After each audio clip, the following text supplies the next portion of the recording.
Corleone.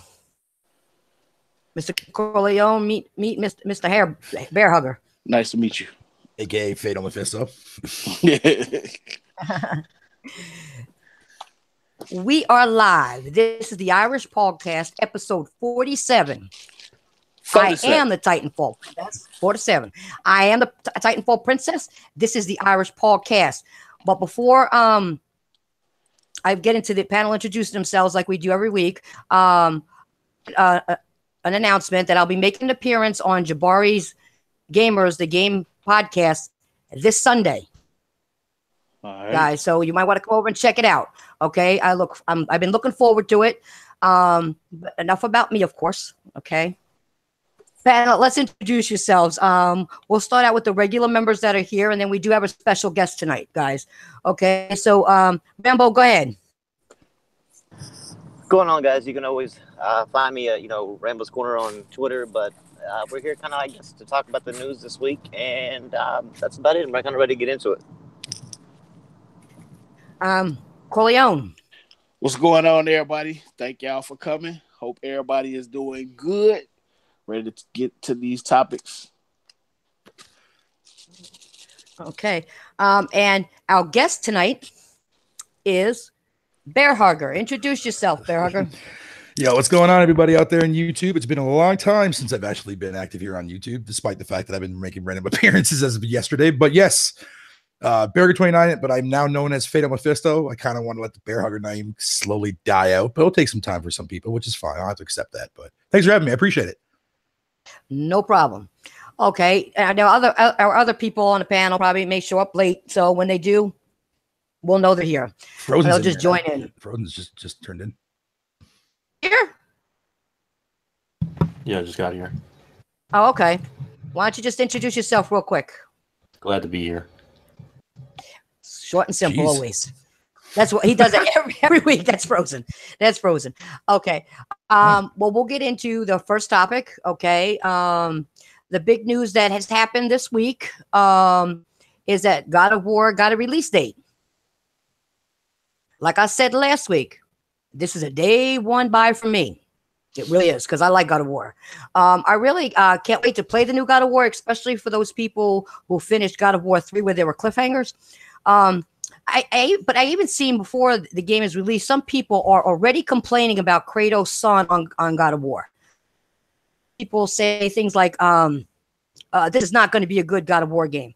I sort of expected that, though, kind of because, people just, they complain about anything that's new or has something new in a game, in a story or whatever. They just complain about it.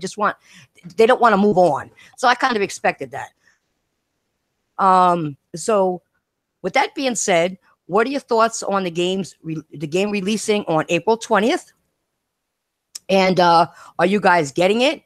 What are your overall thoughts and expectations for this new God of War? Who wants to go first? Well, Corleone, I think you wanted to go first because you had something you had to take care of real quick.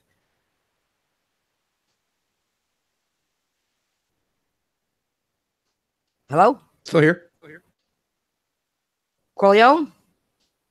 I must have dipped out. All right. Anybody else wants to start off with that, with the God of War? Well, personally, I've already bought it. I have the digital deluxe pre-ordered, and also the Stonemasons edition, or collector's edition, basically.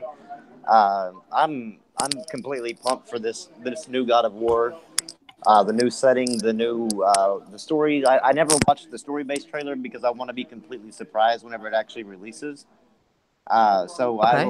I'm just kind of just super excited that we finally got a date, and now I know that April 20th is going to be a day that I will be busy, very busy. I think I will be too. Okay, Frozen or Bear Hugger, do you guys have anything to add to that?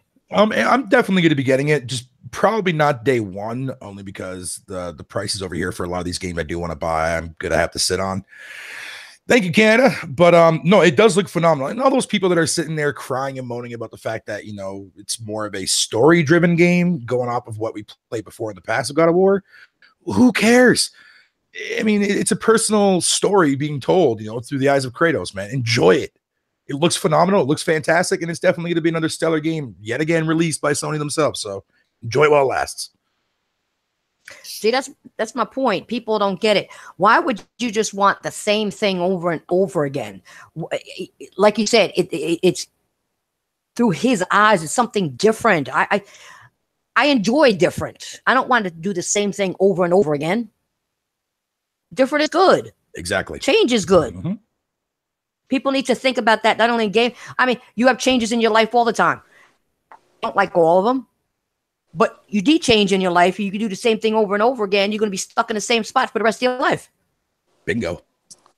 So, Frozen, what about you? Basically what everybody else said. I'll get it later on. What's Any the thoughts question? about this? The God of War being released on the 20th, the release date, and what are your thoughts on it? And are you getting it? What do you think about it? And of course, do you have anything to say about those people complaining about it being story driven? This day one for me. Not only does it release on 4/20, so I'm gonna roll a blunt and I'm gonna be playing the game. Damn. As far as I'm concerned, I love the story narrative. You know what I'm saying? I love story based games. That's what I play games for. So I have no problem with it. We've been waiting over about a month now since PlayStation Experience for the date. We finally got it. The trailer looked amazing. I watched it like 10 times. Man, that's day one for me. So that's what I said. It's day one for me as well. Are you expecting anything crazy for the game? I mean, something in the game, or you just want to be surprised? Like Rambo wants to be surprised. You don't want to know. I definitely want to be surprised because there's a couple of things like when his son was like, "How do you know? How do you know?" Like that shit was like, kind of like, boy, you don't know what you are. You don't know what you made of. Like it's crazy. Like if you know the story of God of War, man, it's gonna draw you in. That they would take probably one of the biggest franchises that's ever been on Sony and fuck it up. You know what I'm saying? They know what we as the consumer want, and they always deliver. So I don't see them not delivering on this title. That's just my opinion. Yeah, I'm with you on that. I can't see them going and doing this and thinking and it bombing. I can't see it. Not for those people who are true God of War fans. I can't see that happening. And a lot of people on Sony do like story-driven games. Okay, so I think it's going to be an excellent game. I can't wait to play it. I really do. Like I said, it's day one for me as well. I think people that's complaining, they just nitpicking because some people are used to what the past, but as we've learned from other titles that have not evolved, people really don't rock with them as hard as they used to. Like, no disrespect, not trying to throw shade at Xbox or anything like that, but like let's say like Halo 5. A lot of people didn't like Halo 5 because they didn't change it the right way. They, you know what I'm saying? It's like basically the same shit, but the story wasn't right. I don't think they would fuck this story up, in my opinion. Yeah, I can't see it happening either.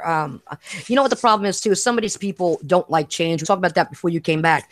People don't like change, but if you don't make changes, whether it be the video games for it to progress, changes in your life, you're going to be stuck in the same rut your whole life and not go anywhere. Facts. So think about it as your own life. Things change. Now it's just Kratos' life. Let's find out what's going on. I want to know. Mm-hmm. It's a nice mystery. I think it's gonna be a great story. Like I said, in my opinion. I want it. I want to know. I want to play the game. But I don't want nobody doing no. I don't want no spoil shit though. I don't want to. I want to go through it and be like, oh shit, okay. I can't. The type of game where you can't put the controller down because you gotta know what's going to happen next. I think there's going to be a lot of moments like that. Yeah, there's going to be a lot of moments like that in God of War for sure. That's what I want. Those are the games I like, though, where it says, okay. Then you go, oh shit, no. I got to keep on going. All right, another 10 minutes. Let me see what happens.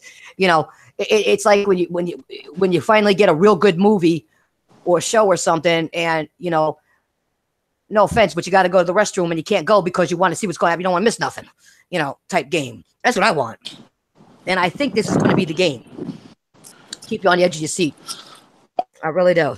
So I think So. Out. Did God of War 3 get a 10? You there? Hello? Your phone's acted up. Damn. Yeah, unfortunately he tried to make it. He was out doing some errands, but he wanted to make it. The same thing. He's out on errands, but he's here too. So, I will give them that much. If they're out and they could make it, they'll do it on their phone. So, I got to give them credit for that. They definitely try to stay in with the podcast. Okay, well, if nobody has anything else to add, let's move on to the next subject, okay? Which you and I, Bear, kind of talked about a little bit before when we were off air. But then you can give your gist of everything, okay? Yeah. Now, of course, it has been a crazy week. Okay, we had certain we actually had certain people fall asleep on their own streams. Dude, that was hilarious. Sorry, but that was funny. Okay. Yeah, we also had Sea of Thieves beta happen. Okay. And of course we had Xbox Game Pass. Okay. I did a video on this the other day, the Xbox Game Pass. And I'm still going to stick with the same opinion, okay? It's a good value for gamers, okay? But it's a bad value for Xbox first parties. Okay, that's what people aren't getting what I'm saying, okay? And in a way, it isn't because Xbox first party hasn't been the best this gen. Now, the other thing, and Game Pass, this could be the future of Xbox, people. We already saw how much Xbox has been pushing for digital downloads this gen, and it may cut costs for them as a company. I don't know. I'm just taking a guess. Maybe this is just how Xbox will move forward, and they could be testing out something that they wanted to test out since the beginning of this gen back in 2013. Game Pass could have been a real concept, but the backlash happening, I guess maybe the right way. One thing I don't understand about this is putting your biggest games, or your supposed biggest games, on it day one. It just gives the consumer less of a reason to pre-order it, especially at $10 a month. So what are your thoughts on Xbox Game Pass, guys? Whoever wants to go first, go ahead, shoot. Well, I mean, we just got confirmed today from Aaron Greenberg and from Major Nelson that these games aren't going to be swapped out every month like the other games are. That their exclusives are going to be their exclusives are going to stay on the system the whole time to entice people to actually subscribe to it. So it's actually great for me because normally I would have, if they would have released say six exclusives that month or that year, I would have given them $360 that year. But now I can give them $10 in the month of December, beat all their games, and move on about my life and wait till the next December. It's a great value for gamers. I mean, it's like I said, it's saving me $350. But I just don't see, considering the average gamer on the Xbox buys one game per year per console sold. I mean, obviously that's the average, but I mean, considering like me, and that's all games and multi-plats and everything.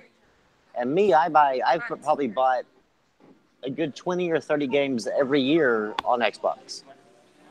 So I'm covering 20 or 30 different people, but now I'm going to be going just to basically $10 for one single month. I just don't see how it's going to help Microsoft the way it is right now. I think the only way to actually help the Xbox or to help Microsoft make money is like what Phil Spencer talked about a while back, is putting it on multiple platforms like the PlayStation, the Switch, your phone, your smart TV, putting it on different devices where you could actually play your games from it that way. And I think we'll fully see the games on PlayStation within probably the next 5 to 6 years. Yeah, but what, then why would somebody want to buy? Once again, I think we had this discussion once before. Why would somebody want to buy?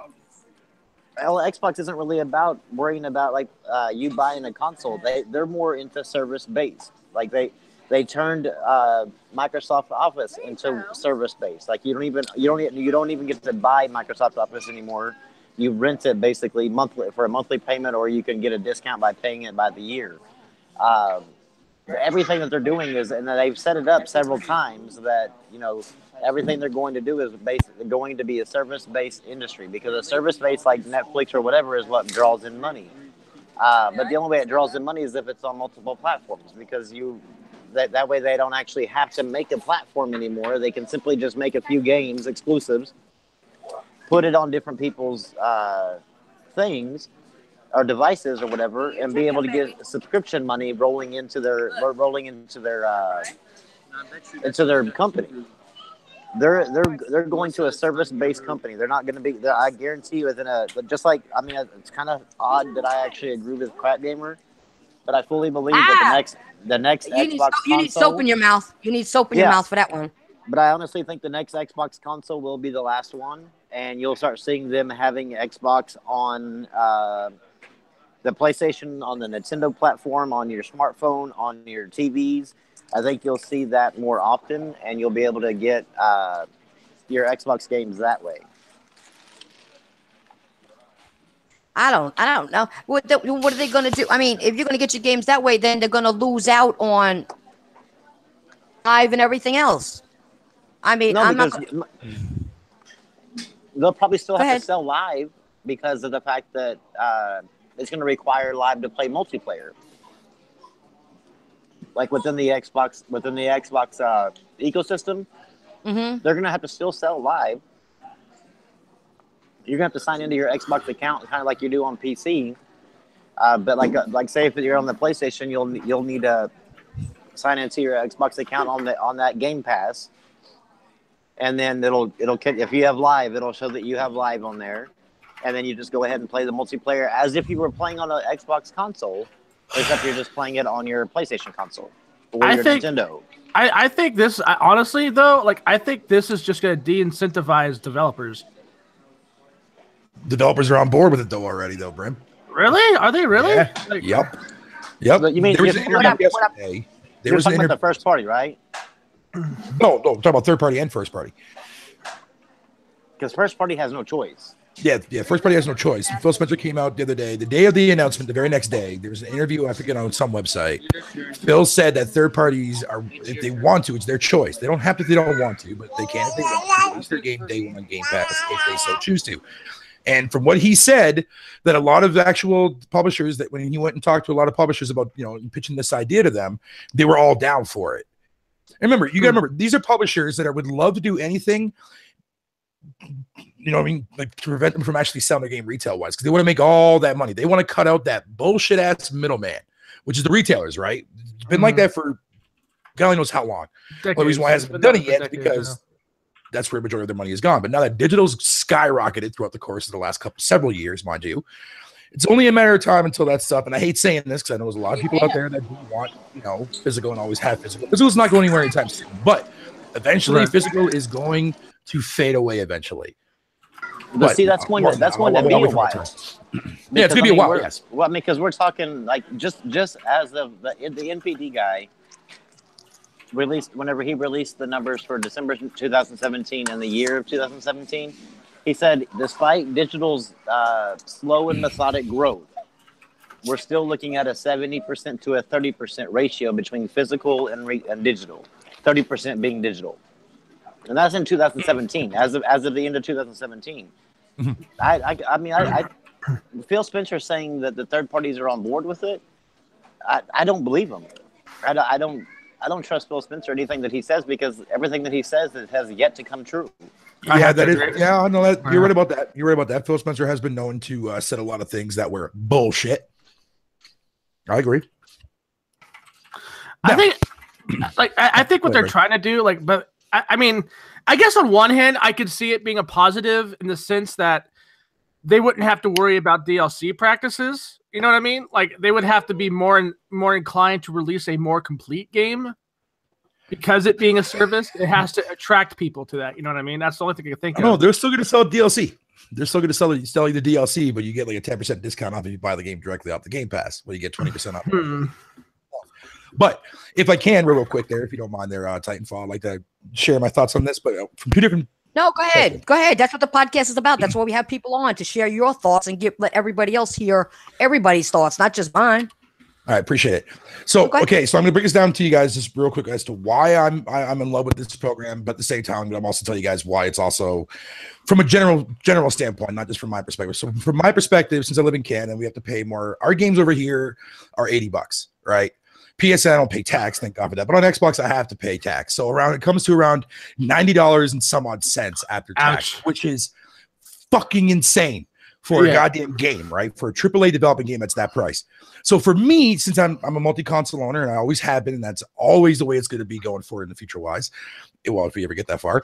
But the thing of it is, for me now, it's a benefit for me because I don't have to worry about dropping like that much money on that game right away. I can play it on Game Pass for a while. But for me, from my own perspective, though, I'm also going to support these devs.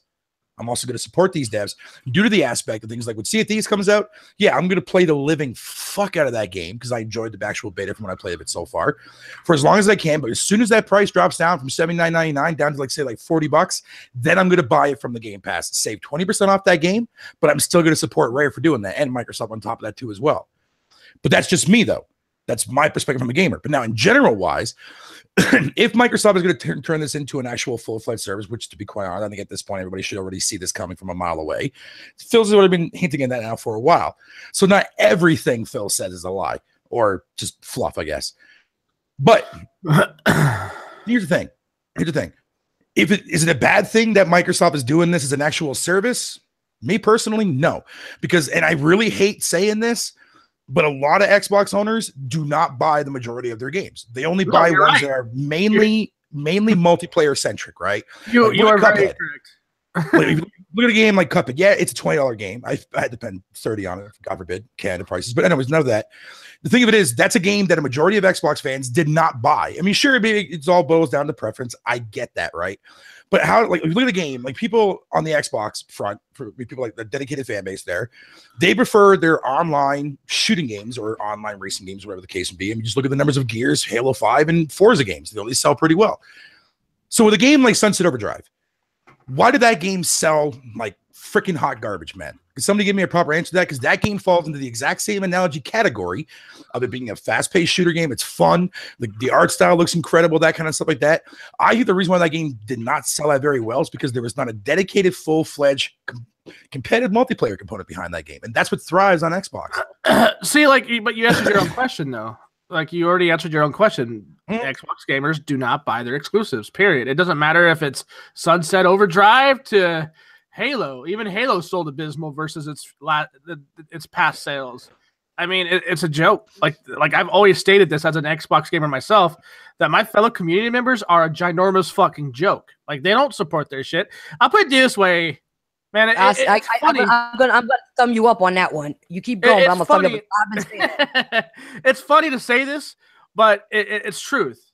When you log into a Forza game or a Halo game, and the very first achievement is a rare achievement, you know you got issues in your fucking community. Yeah. That's why I don't take these guys serious, man. Another thing that bothers me about this is that the whole single player experiences, they're gone on Xbox as far as exclusives go. I guarantee you, Fable is going to have a multiplayer in it. We will. Because that's the only way those games work on Game Pass is through a multiplayer to keep people coming back to paying more per month. Which is crap. And so to me, he said that single players weren't dead, but he basically killed them off at that point. Yeah. Because the single player is not going to launch on Game Pass, and because you can simply just play it and move on. Like that's the reason why that it's not good for single player games. Yeah, no, yeah, you're right about that. I mean, they had like a huge selection of like single player games last generation, but mainly on the OG Xbox. There were tons of exclusive games on that system on the OG Xbox. I mean, if you look at the OG Xboxes, you look at the library compared to like, yeah, I mean, PS2 sure had a whole lot more, but if you look at the amount of exclusive games that the OG Xbox had and compared to say what this generation has with the Xbox, or better yet, last generation, like the OG Xbox was pretty damn good with its exclusive content, man. A lot of great games on like Morrowind was on it's Xbox. It's night and day. It's night and day compared to it's night and day. It's night and day. But I think this year, though, however, I do feel that E3, I think, you know, Microsoft is definitely going to be showing off a lot more games nowadays, like exclusive content wise, maybe some timed ones too as well, which is not a bad thing. People stop making that a big deal. Come on, timed exclusivity. Everybody knows this. You should know this as well, Bear. Like, it's bullshit at this point. Well, I mean, it doesn't even carry any clout anymore nowadays. I don't look how many games look how many games that came out last generation early on, from like Eternal Sonata to and Bear, like just like last gen, I still carry the same exact opinion I carried last gen. It's bullshit, and that's fine, But like I said, I'm not totally against that though too as well, because I mean, like I said, if you're a person like me who's a multi-console owner, you can be able to play that game freaking on other consoles that most people don't even have, or most people don't even give the shits to fuck with that system at all. Period, and that's fine. People that are out there, like I mean, like. Back when I didn't have my Xbox and I wanted to play Rise of the Tomb Raider, we had to wait a whole fucking year. I mean, there is it is bullshit. Don't get me wrong, but me being a multi-console owner, I'm fine with it. But that's me, of course. I can't say that for everybody else. Like with me, like even though I'm a multi-console owner, the way I look at it is like timed exclusives don't bother me. They don't faze me. Personally, like even with Rise of the Tomb Raider, I still waited that year. You get a better deal. You get the game with all the DLC and for $10 cheaper. Just like with Dead Rising 4, all the DLC $10 cheaper. I'd rather have the trophies than I would the achievements, so I just wait on those. The only problem I have with timed exclusives on the Xbox platform is the hypocritical nature of Phil Spencer. To go out there whenever they were getting their ass kicked and like being pissed off at basically like throwing shade at Sony for doing timed exclusives whenever they were getting their ass handed to them, and then saying that that's not what we're about. You'll never see timed skins on our thing, but so like a skin is bad, but a whole game is good. Like if we can keep the whole game away from you, great. But if you can only keep a skin away from me, then you're bad. Like that to me is a Rambo. Both sides do it. I mean, I know that's the reason why I don't care. What's the point of nitpicking? That's what I'm saying is that I don't care that they do it. I just care that the hypocritical talk come from Phil Spencer, because to me it's a thing that comes with the business. But don't shit on it and then turn around and do it. Sony is doing exactly what Microsoft did last gen. That's exactly what they're doing right now, and it's a real shame to see that Microsoft took a whole entire different direction this gen. But I mean, it's not like the console is like a steaming pile of dog shit. With my time on it so far, I'm enjoying every fucking second with it, man. Although everyone on YouTube would have you think different. Yeah, exactly. But I mean, I don't care about those people. I mean, if people want to bash the Xbox for their own legit reasons, I mean, by all means, have fun with that. Don't try to force, don't tell me a console that I currently now own is dog shit when I'm enjoying the hell out of it. You know what I mean?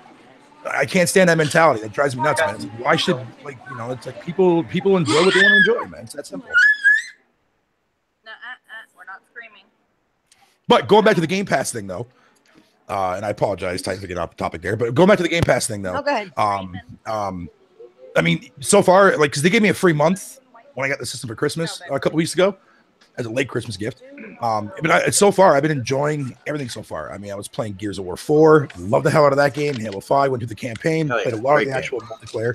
Campaign, was but I mean, I have my own reasons for why I didn't really care for the campaign. It's not the fact that the story was bad, it was just badly written with a character in there that nobody gave a fuck about. Multiplayer was stellar for that game. I mean, it's not like people, because I always see people in the community say like every Xbox game that comes out is shit. Yeah.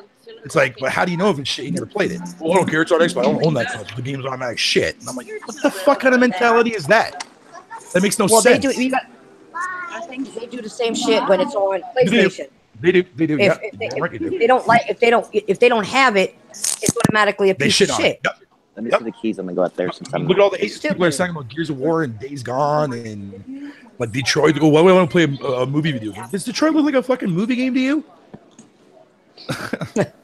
Well, that's why people see. That's why I have issues with people on these people who are on YouTube, like you brought up before. We're not going to get into the whole thing because we can go on for this and forget every other subject. But they sit there and they talk about another console. They talk about games on the other console. They don't talk about nothing of their console, anything good about it, why they love it. They don't show gameplay. They don't. You don't see them challenging anybody. Okay, you don't see them doing any of that. Show game clips. Show something of yours, boys, with it. You know, while you're playing and getting pissed off at the game, like I do when I'm playing a fighting game and all that. They don't play games, so how they could judge and say a game is shit? I don't understand. Yeah, that makes no sense to me at all. I don't get that. You also have to stop and think that like people made fun of like PlayStation Now for quite some time or whatever because of it. Like there's no way that's ever going to catch on or whatever. Then Game Pass came out, and of course, everybody was like, "Oh, that's the greatest thing ever."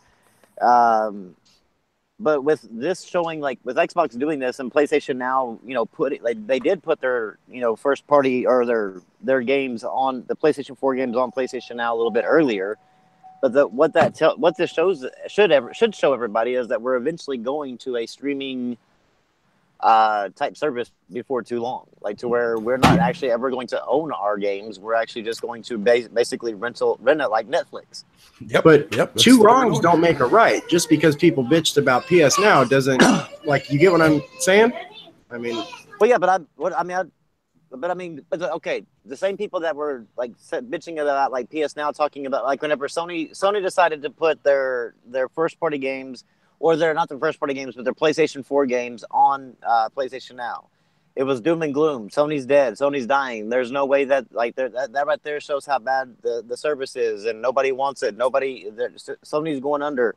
Xbox actually puts their games on day and dates, and it's like, my God, it's a pro-consumer move. It's the greatest thing ever. I'm 100% behind it. That's the greatest thing. Yes. Yeah, but see, to bitch about it though, Rambo, after people ragged on Sony for doing it, that's that little kid mentality going like, "Give me it, it's mine." It's the same. It's just called being a hypocrite though. If you're completely against the idea of like how PlayStation 4 put their games on PlayStation Now, then you shouldn't be all for putting games day and date on the Xbox Game Pass. I'm not talking about the people that are for it or against it. I'm talking about the people that like bitch about it. I'm tired of hearing it. Frankly, I mean, nothing good can come of this. Everybody is, to be honest with you. Why song and dance. Why do you think I told people, like right before we left for the holiday, I said, this is a new year. Don't be sending me shit. Stop tagging me in this retarded shit that people said this and do that. I don't want to hear it no more. I don't want to hear about these people. It's a new year. Let's start fresh. I mean, if they do something real fucking retarded, yes, I'm still going to be me and call them out on it if I have to. Okay, I will do that. But it has to be to an extreme. I'm not going to sit here and call them out for every little stupid comment they make because I know they're stupid and I know the comments are stupid. I've quit because for the most part, I mean, for the most general stuff that I used to go in on people at, it's never going to change them. They're just going to continue being them and being dumbasses or whatever. And I'm honestly not sure if they're actually just being dumbasses or if they're actually that dumb. So either way, that, if they're just being dumbasses or they're actually that dumb, no matter what, you're never going to get through to them. So, or if it's all an act like that NoobTube guy or whatever. I was just about to say that. I was just about to say that maybe some of these people just like to see people get riled and come at you and try to make dumbasses by arguing with them. Well, I think that people have a legitimate complaint with or legitimate concerns with the Game Pass. I think, like I said, I mean, it's very, very well. I can tell you, this is the only time that I've ever once in my life agreed with Crap Gamer. And I don't go watch this. I don't go watch this stuff. My fucking ears feel like they're bleeding right now. There's one more thing. There's one more thing I do want to say. Whenever that happened, and I was actually listening to this, and I was going, "Wow!" I was thinking to myself, going, "No, you got to change your stance. Like you got to do something different because this can't happen. Me and you could not agree." But he made a good point. He said it devalues. What was his point? It devalues the games. It de-incentivizes a person to go out and buy the exclusives to actually physically own them. But you know what? He's one that he can't say that because he's one that don't buy them. He don't buy them and play them. So how can he say that? I'm not saying whether what he's saying is actually like agreeable with what he does in life, but what he's actually saying does make sense because getting that from other people. Like I said, I went from buying now 6 to 8 games a year on Xbox, as far as exclusives. Now I'm going to $10 December, completing every one of them. I'm moving on. I'll cancel I'll make a 1 month subscription for $10, play the games, move on wait till next December. They've lost a good $360 to $480 off of me every single year. We talked about it on the game talk where it kind of cheapens the. It makes him look a little bit cheap, because it's almost it's kind of weird that he said this, but it's almost like those movies that go straight to DVD. There might be some good ones in there, but yet, for the most part, So here's something, right? Remember how when Netflix went into its prime boom days, and everybody was like, "Oh yeah, no one's gonna buy Blu-rays and DVDs anymore," right? Did Netflix officially kill off Blu-rays now? No, it did not. Netflix doesn't get Netflix. Wait. Netflix does not get current release content day and date. Actually, sometimes they do. Sometimes they do. Some of them they do. Very, very, very seldom. A lot of stuff is being taken off of Netflix. Disney has their own app coming out. DC has an app coming out. So a lot of Didn't stuff. they release the first season on Blu-ray for Daredevil? Yeah, it's overpriced. Yeah, they did. It is very. Well, I mean, but people still bought it, they've released all their things on DVD. I'm not saying that it's going to kill. Here's the point I wanted to make. Hey guys, just let you know, we got another guest in here. Cortavius is in the house. And there's What's up, Cortavius? What's up? I'm going to let you continue on with your talk about Netflix, but I want to just tell you there's one difference between Netflix and Xbox Game Pass. Netflix, you have billions of users. Netflix, you have Game Pass at the most. You have a percentage of the 30 to 35 million console owners. It's gonna in order for it to get to even anywhere close to that. Netflix didn't start out that way. Yeah, they started out with send you the DVDs and shit. Yeah. The thing is, wait. Netflix can grow. Netflix could grow because it was on everything. It could be put on everything. Netflix went on everything at first. I get that. What I'm saying though is there was nothing blocking whenever Netflix decided to start getting bigger and bigger and bigger and bigger and getting on your phones and your tablets and your TVs and your Roku sticks and all that. Okay, do you think? What I'm trying to get, because I see where you're going with that. The thing is, you're comparing it to what Netflix is now, then it's already fair. And talk about it. I'm not comparing it to what Xbox. No, my whole entire point was just to say that Netflix didn't kill off Blu-rays. What I'm saying is that Netflix had a way to grow. Xbox Game Pass can only grow as large as the console base. True. But that wasn't my whole entire point that I was trying to make. My point was just I'm just basically saying that Netflix didn't kill off, and that was my point. Netflix didn't kill off Blu-rays. I mean, what's to say that Game Pass? Because I heard a lot of people say that they're scared that retailers are going to pull out. Even though we had that one from Australia. Yeah, but that was another deal. I never heard of that company before. But nonetheless, that's still one company. But until games like the popular ones do, yeah. But anyways, here's another point. A lot of people will completely ignore this fact too as well. There are going to be certain gamers out there that will never touch Game Pass because they don't care for digital content. There's going to be a core group of people out there that will try out Game Pass to test drive a lot of these games to see if they like them before they invest money into them. For example, that's exactly what I'm going to be doing with a lot of the games on there because that's just what I do.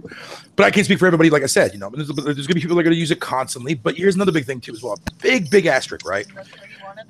Outside from freaking Xbox One exclusive games, whatever you want to call them, I'm sure some third-party games do go on there. They might not stay there the entire time. So here's my question to everybody that's in the chat and in the panel.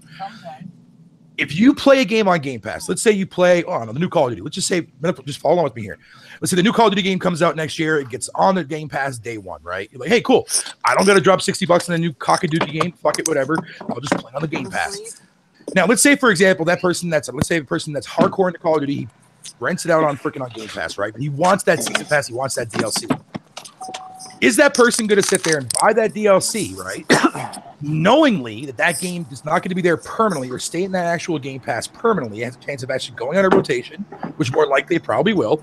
Is that person going to sit there and invest money into the actual season pass and all that DLC, knowing,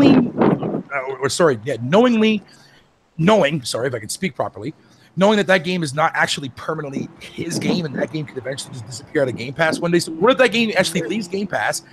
That person that spent that money on that season pass, that $60 season pass, whatever you want to call it, is just going to sit there and rot on his actual console until he physically goes out and either buys the game retail-wise or buys it digital. No, it's still on there. If it's installed, if it's fully installed, because it's not streaming.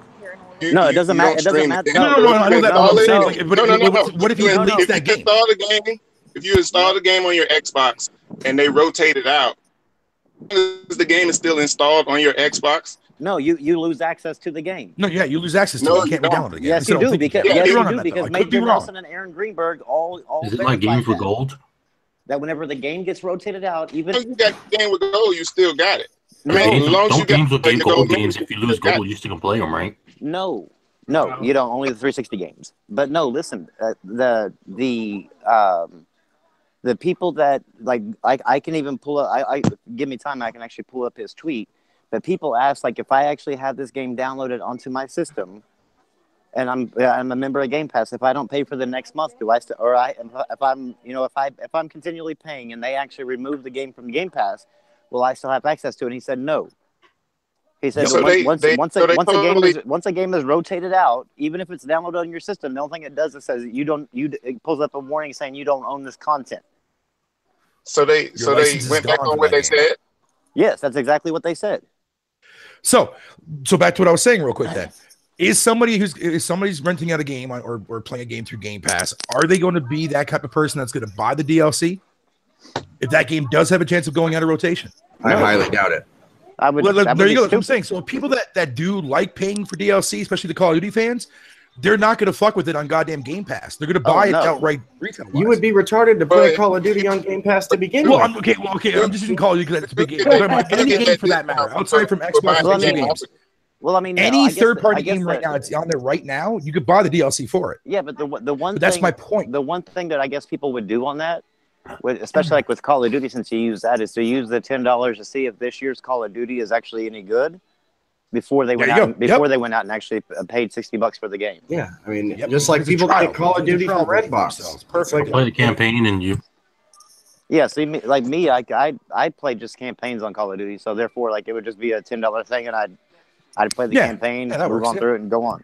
Well, they're probably next to the streaming service. There's going to be a core group of people that are going to constantly use it. There's going to be a core group of people that will never touch it. There's going to be a core group of people that will actually try out some games before they buy it. You know what I mean? That's the thing that people need to understand, because after all, this is a rental service. You know what I mean? You don't own these games when you down them on your actual hard drive. The company's going to file suit because Ubisoft is working on one too. They have one too that they said they're doing. That's the future, man. There's no way around that. People are going to have to the future. Yeah, we've already I said this earlier. The future is streaming or the Game Pass type mentality. Yeah, Microsoft hasn't even released their streaming service yet. Microsoft hasn't even released their streaming service yet. It isn't. We're going to start seeing apps like on your Roku sticks.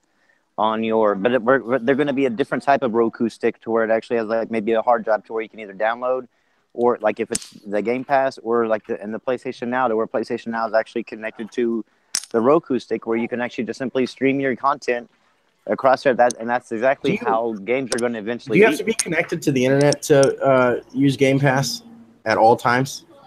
No. Well, yeah, you do. Well, to download the game. But other than the download. You have to be connected because it goes back and verifies if you have access to the Game Pass or not. So yes, this is actually. Game Pass is another way they did the DRM feature that they wanted before.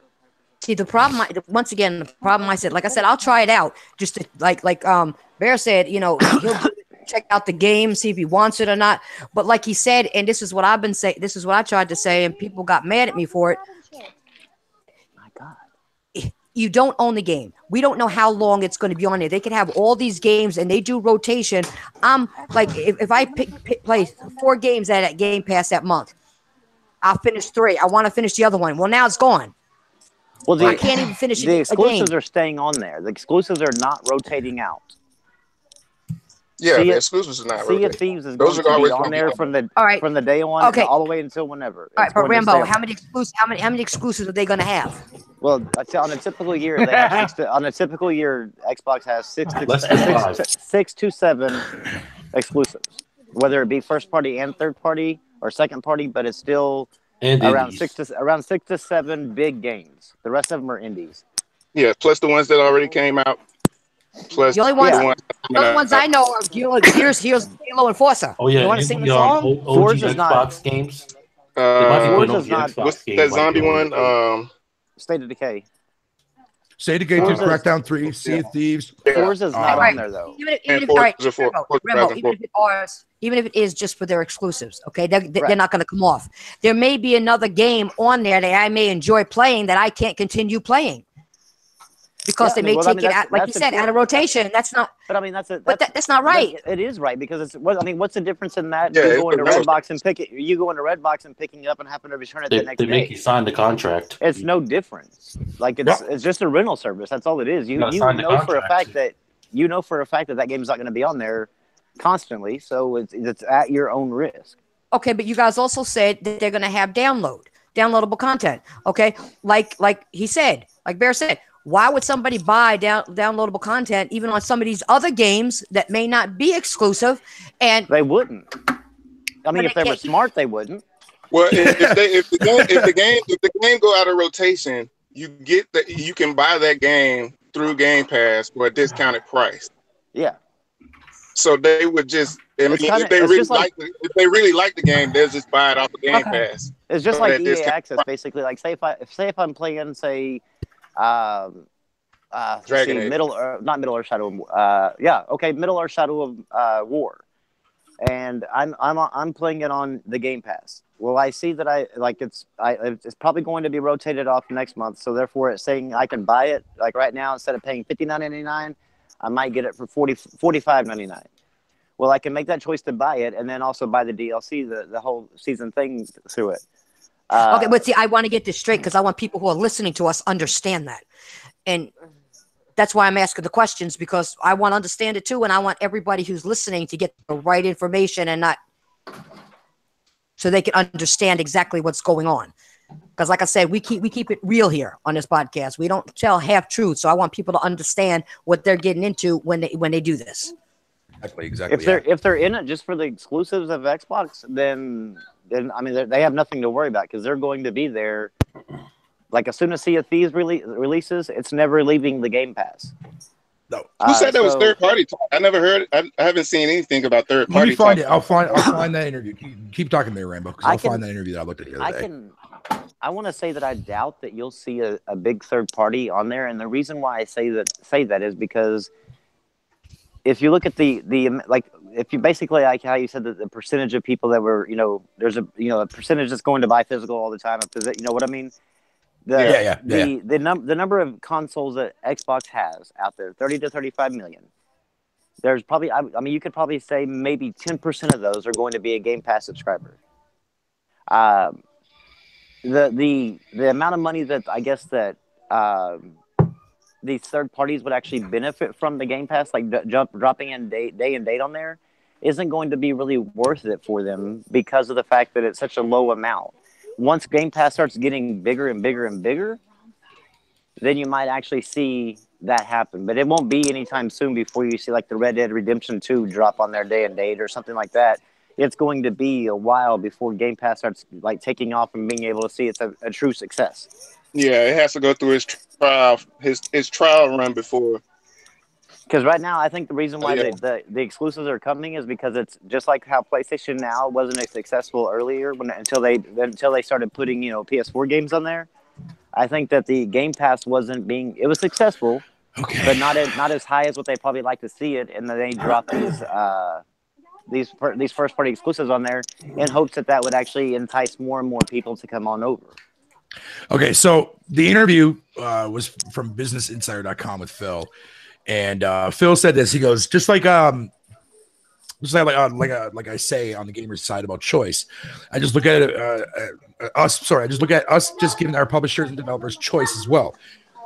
I'm not here to dictate the terms on how they deliver content or what avenue they choose. I think you're right that when you look at the big third parties, whether they're going to look at shipping their games day and date on Game Pass is the option for them will be based on their business, not my business.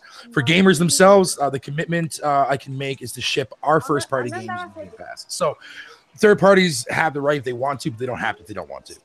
Yeah, in that interview, doesn't he say doesn't Phil Spencer continue on in that interview to say that his goal is to see the Xbox games on like whatever platform of your choice? Hold on, let me continue reading. Somebody actually did say that Phil Spencer said that yesterday, that his goal was to actually get it on the multiple platforms, which would be like the Sony and the Nintendo. And I fully see them. Do you really honestly expect Game Pass to be on the Switch? The Switch won't be able to run 90% of those games. If they turn it, however, the reason why I say that, Microsoft's the reason why I say that if they turn it to a streaming part, they can. Yeah.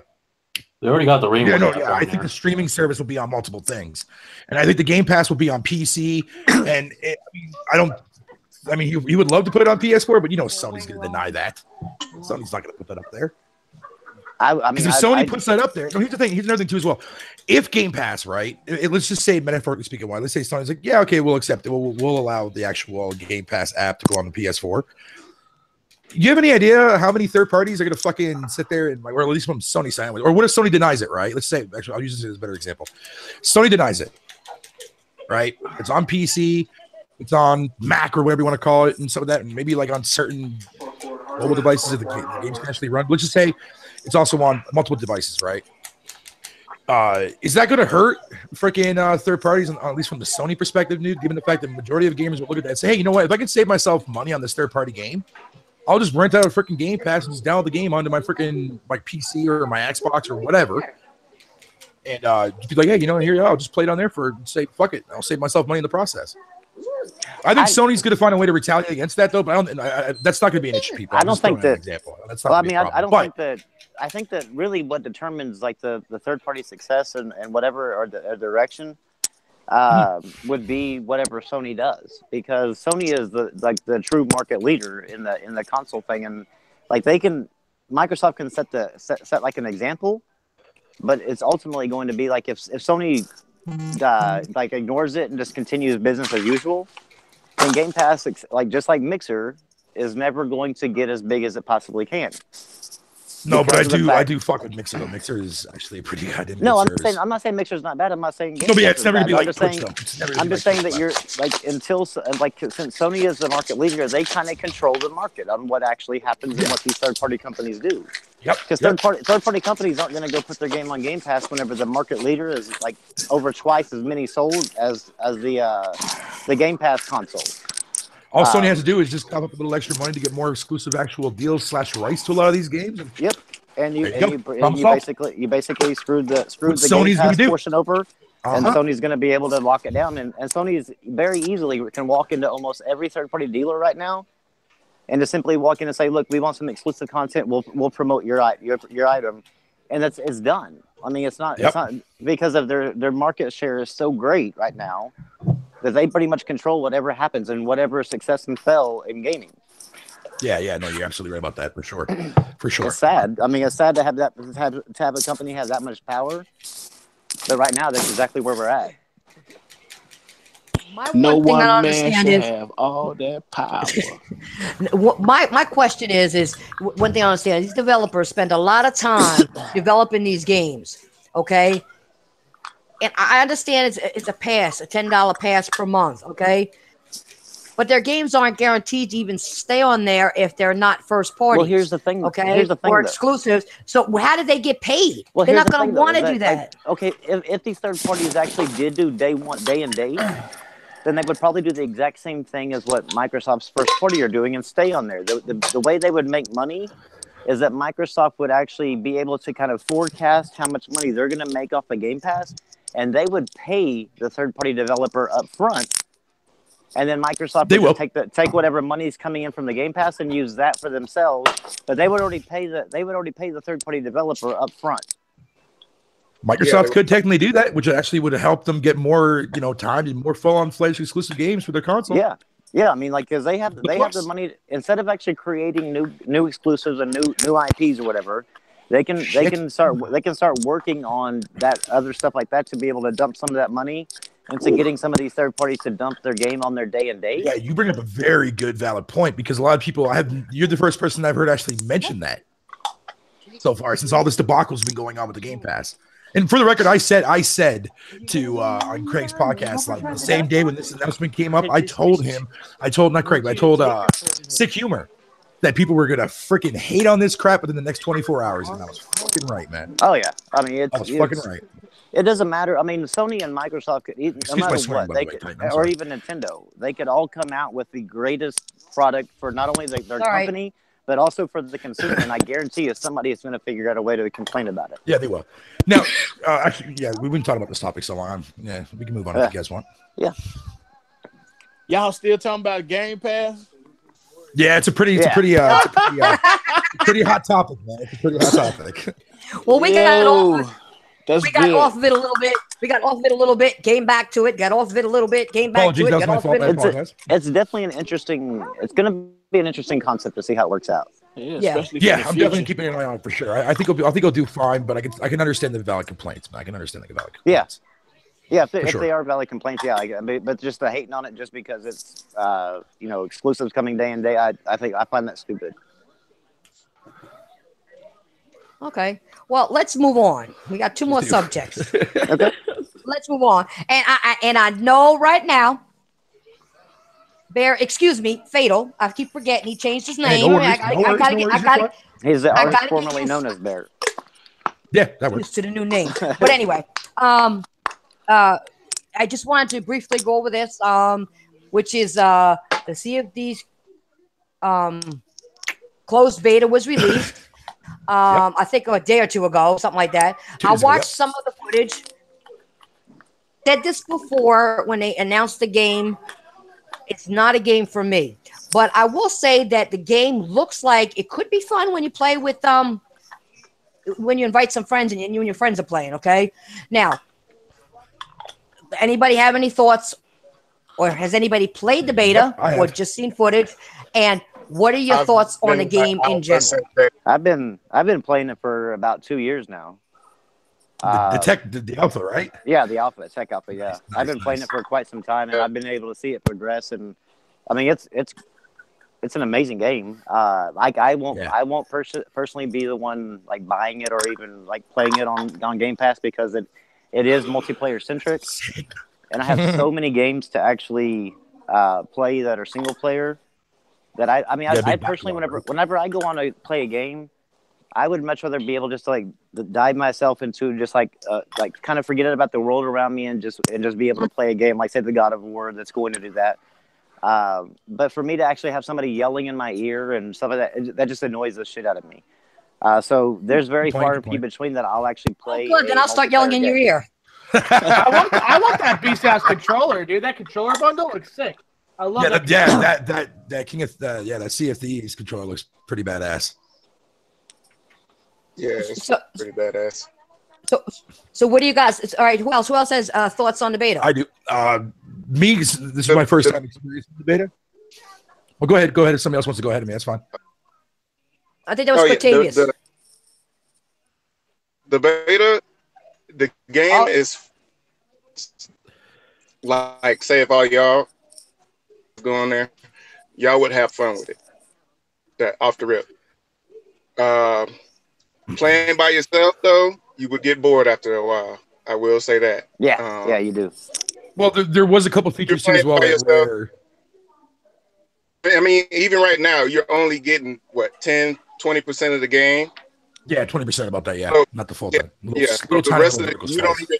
Everybody is judged. Most of the people are judging it off of what the beta is, saying that it's boring. I mean, the whole game is stupid and boring. But that's not the case, because you're only getting that 20% of the game. The rest of the game is not even juggled yet. So for the most part, the game, the 20% that you're getting is going to be basically exactly the same as the rest of the game that you're going to get. There might just be a few different options and stuff, but I mean, for the most part, the gameplay isn't going to change from the beta to the final game. Yeah. Well, there's still a couple features that Rare came out and stated. It's going to have public events and all that. Well, yeah. Well, not only that, Rare. What I'm saying is that you either like this gameplay or you don't. Like, there's no way. Like, if you don't like the gameplay that's in the beta, the full game is not going to change your opinion, because it's still going to be shooting the cannons and other things and pillaging and stuff like that. So I mean, I love the actual mechanics and stuff isn't really going to change. Now, there was one thing that Rare came out and basically said that there was an actual feature that was not going to be in the actual closed beta, that's going to be there at launch, that they didn't want to actually reveal right now because it wasn't ready to show off just yet.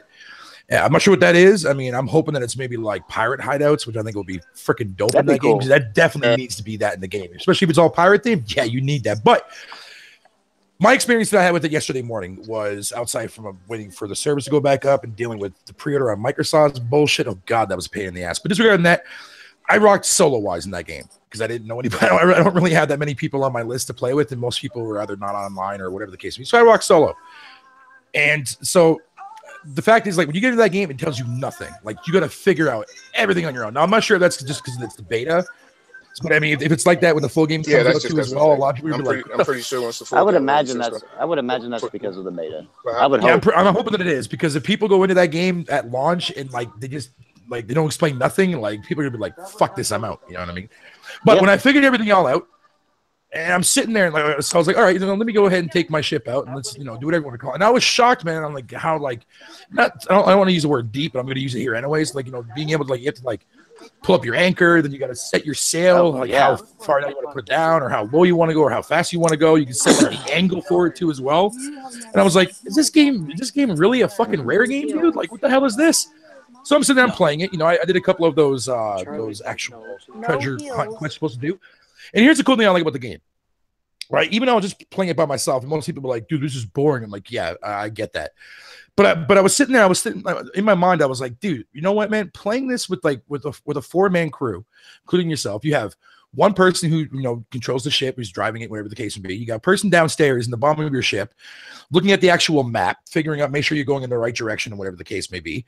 You got another person that's maybe like on top of the actual ship, looking out with his like little like looking out, making sure there's no other ships or whatever the case may be, or you're gonna hit something or whatever.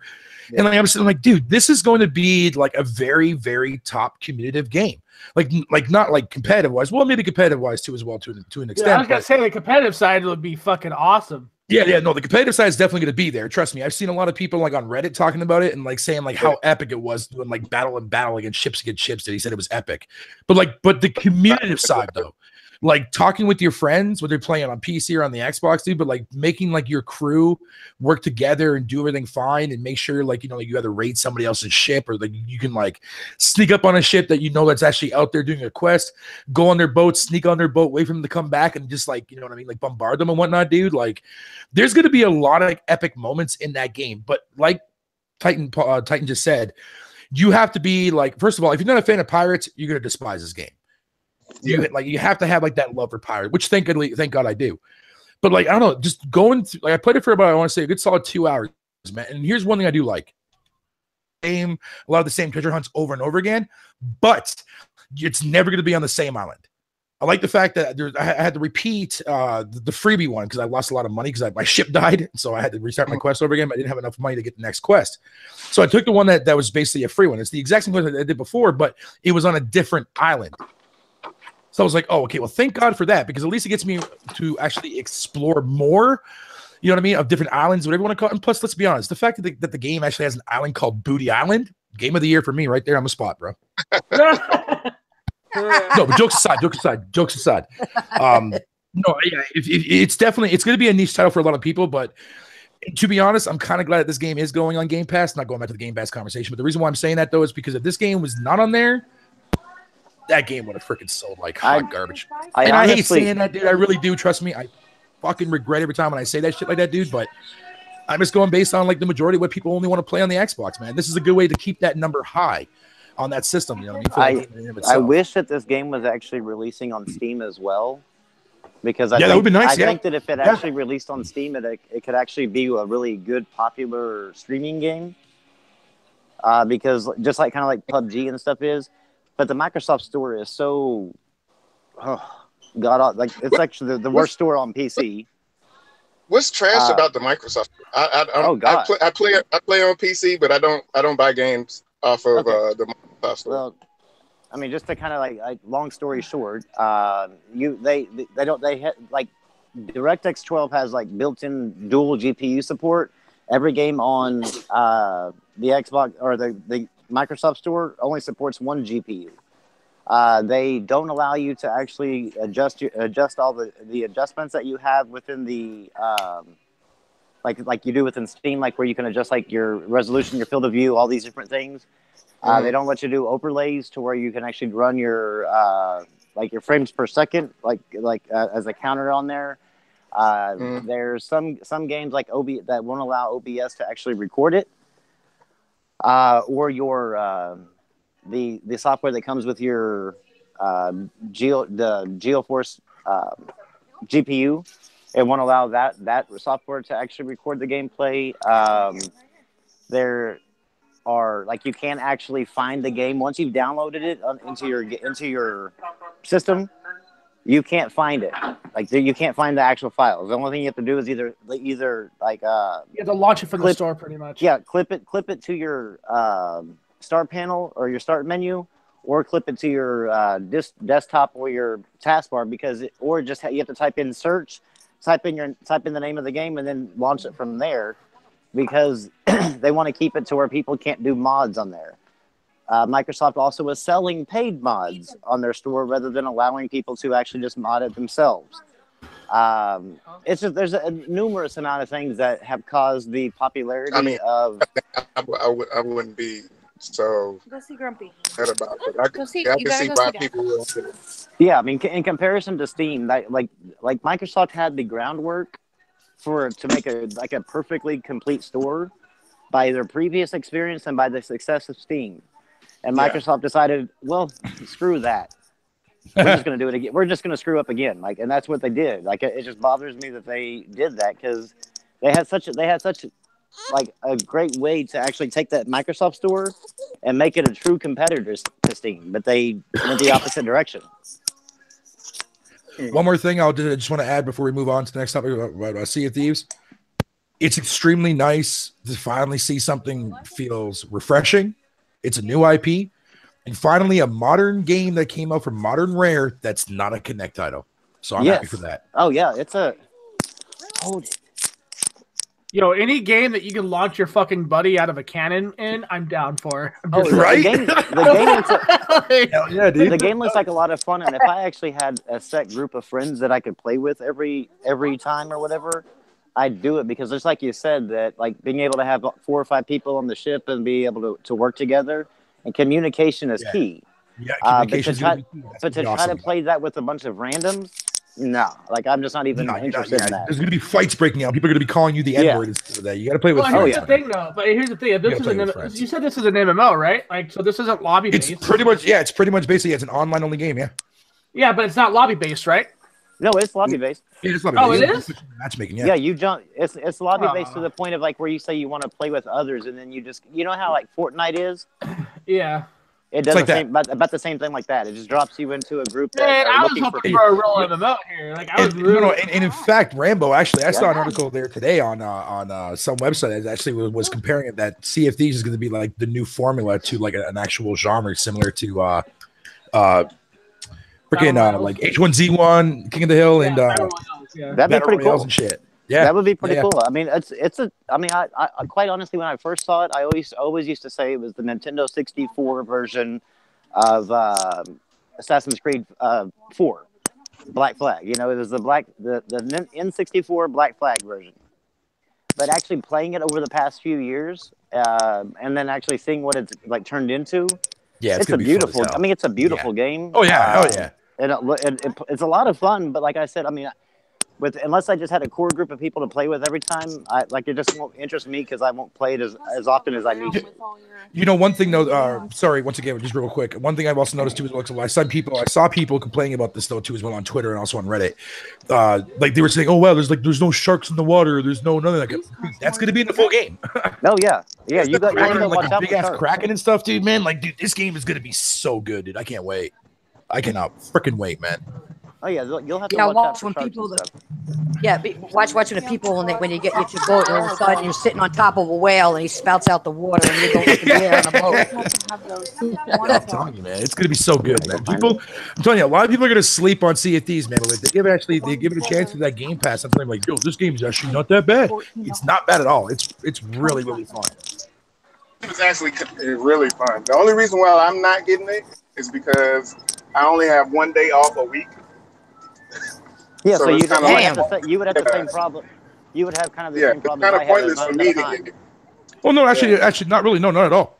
And like you can log in just for like maybe like 30 minutes, just do a quick freaking quest with your crew, and then that's it. You're done.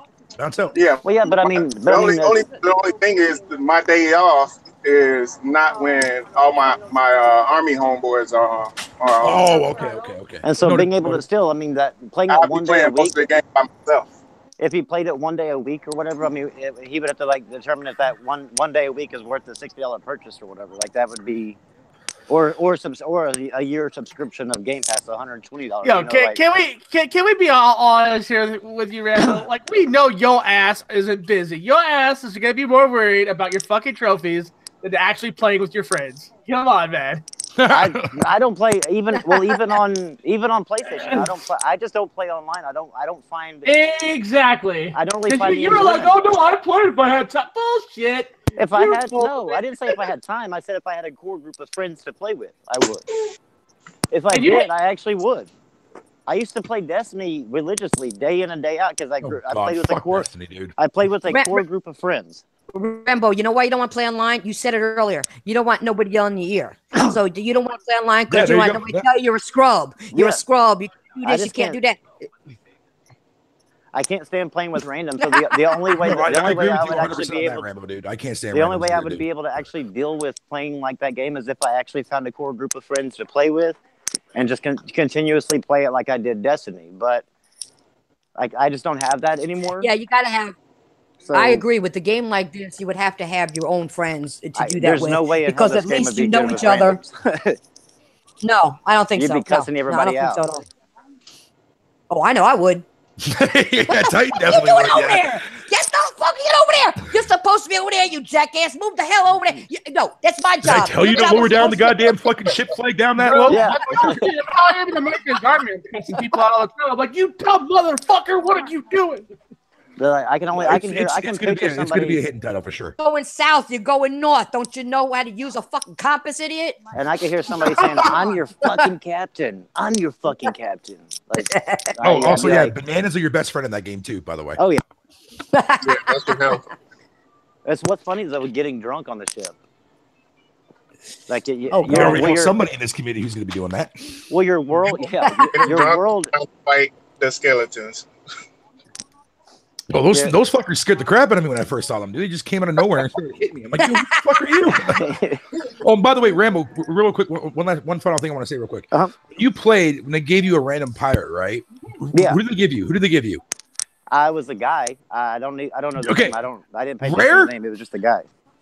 Rare, I don't know what the fuck Rare. I think Rare's trying to tell me something. Dude. They gave me like this fucking fat ass, ugly looking motherfucker, dude. That's my character. And I was like, "What are you trying to tell me, Rare?"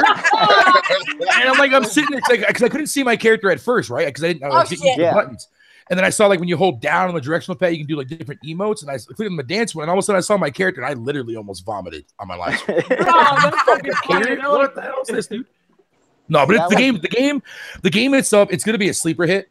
Oh, yeah. Like I said, it's not going to be made for everybody, but if you're a person that wants to play like a good, like a very, very good communicative kind of game that you want to chill with your friends and have some fun, have some laughs, dude, this is that game.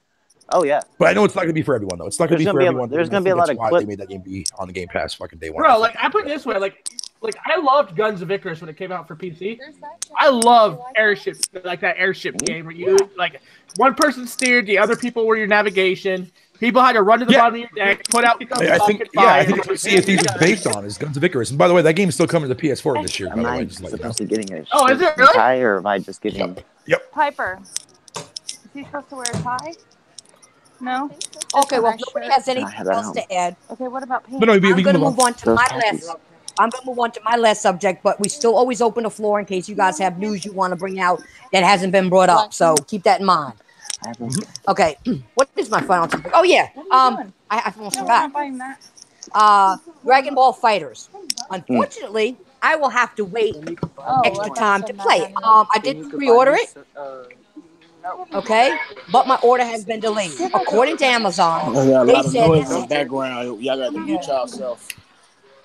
They said according to Amazon said to me, this happens when a game doesn't have a release date, it's pre-ordered, or it's out of stock. So that's the answer I got from Amazon, and I pre-ordered this shit. Typical Amazon. Assuming it must have been sold out. I don't know. Anyway, I really can't wait to get into this game because I'm just ready for a new fighter and something totally different from Street Fighter V, okay? I don't know who has the game. I got it. Who's getting it? What are your thoughts on the game? Go ahead, Frozen. It's a game for everybody. If I could put it like that, you just pick up the game and play. You know, they had UFC guys jumping in the game playing it. It's not more. Which game? It's not as hard to learn in a way. It's fun, but don't. I played the. Yeah, I know, but there were some people thinking because it's Arc Systems that it was going to be some crazy technical. It's not going to be a crazy technical fighter. I'm sorry to tell you that it's not. It's going to be fun for everybody. It's not just for the hardcores. It's for everybody to get into. Kids can play it too. You know what I'm saying? Yeah, that's what I mean. But people thought because it had Arc Systems slapped on it because they're making it, they thought it was going to be a technical fighter, and it's not. You know. But I'm kind of glad whenever like these fighting companies do this. Because there's a lot of fighting games that, like, I've talked to Bremen and stuff. I mean, I completely suck at fighters. But I bought Street Fighter 5, Tekken 7, and Injustice 2. But I completely suck if I try to go online. But to be able to play like say that game, and be a little bit easier for me because I'm more of a casual. I think that the fighters need to start like kind of gearing themselves a little bit more towards it, or at least have the option for the casual base to actually enjoy it. Fucking casual. Talking about these fighters. Yeah, any of these fighters, like, they need to at least have a mode where casual players can enjoy it. That's something a casual would say. DBZ Fire is mostly for the fans of DBZ. It's not really like so that game is a no-go for me. It's a fan service. That's mostly what it is. Yeah, no, yeah. If you're a fan of DBZ, that game is perfect for you. It's good. I think it's gonna be fun. I think I've never watched a single DBZ. I don't like the lobby thing. But you can tell who's a casual at it and who actually plays fighters when you're actually playing it. I want Rambo to come on so I can beat Rambo's butt. Oh, trust me, if I come on, you will definitely beat my butt, no matter, even if they made it. Wait a second. And I'll do it blindfolded. Exactly, blindfolded and one hand tied behind your back. I'm not gonna lie. I'm not. When it comes to fighters, like the only time I was ever really good at it was in the arcade. Once they moved to actual home consoles and online that way, nah, I was never as good as what I used to be in the arcade. Amen. Broly will be a DLC character, Garuda. Why? Don't worry about it, dude. Yeah, the servers are it's basically like the beta. If you want to match up with your friends, you have to pick the country, pick the server, the city, and all that. You got to pick the right server to get in. You can't invite your friends like you normally can. You have to find them in the server and walk up to them. Fucking retarded. And doesn't that game have loot boxes as well? Does it? I know. I read that's in the beta though, right? It has loot capsules. You can get little avatars, but it's all in game. Oh shit. Oh darn! You actually have to play the game to fucking get your loot boxes. Damn. No, you get money for doing money, and you could go to the store, buy the capsules. It could change your in lobby avatar and stuff like that. Yeah. Damn, gotta play that game. Oh well, I guess nobody's gonna be buying that game. I got it, man. As much as I talk bad about it, I still got it. So I got it too. Shit. Is that how it is in the full game? I haven't played the full game yet. Is that how it is in the full game with the lighting system and stuff? The beta is the full game. I don't know yet. I downloaded it last night. I ain't played it. I played it at work with my team. Everything you play in the beta is the same thing. Combat is the same. Everything else is the same. It's just they open up everything else. You got to be in the same like server as your friends, or you gotta match have up, like if you do like an arena mode, well, like a tournament mode. If you go to South America, you basically got to go select a city and tell your friends to select that city to find them. You got to be in the same server. You can't invite anybody. Wow. Well, that's stupid. Hey man, Arc System's a new wave, man. So Arc, not all. No, this is a new system the Arc System's doing because I played Blast Blue, Guilty Gear. All their beginning games, they were never like this. This is the first time they've done this. Yeah. And you know why they're doing this? Because nobody's going to say anything because it's Dragon Ball Z. They're not going to say anything. Come on, me out. Exactly. No, yeah, there's definitely going to be a lot of fun. It's going to sell, though. Definitely, it is going to sell. Yeah, the game is going to sell real well. There was lines at GameStops and stuff for this. They did a midnight launch for this game. It's sold out in a lot of places. So, yeah. I just bought mine on like fuck it, and then if y'all didn't know, y'all can get 10% off on in PlayStation Store if you buy something before $140 fucking dollars for the Ultimate Edition of DBZ. Fuck you. We spent $30 on her because she's going to advance. Well, it comes with a season pass, of course. Yeah, but 104. Yeah, how many DLC characters did they say that they were supposed to be confirmed? I think 6. Holy, okay, that was more than that. Never mind.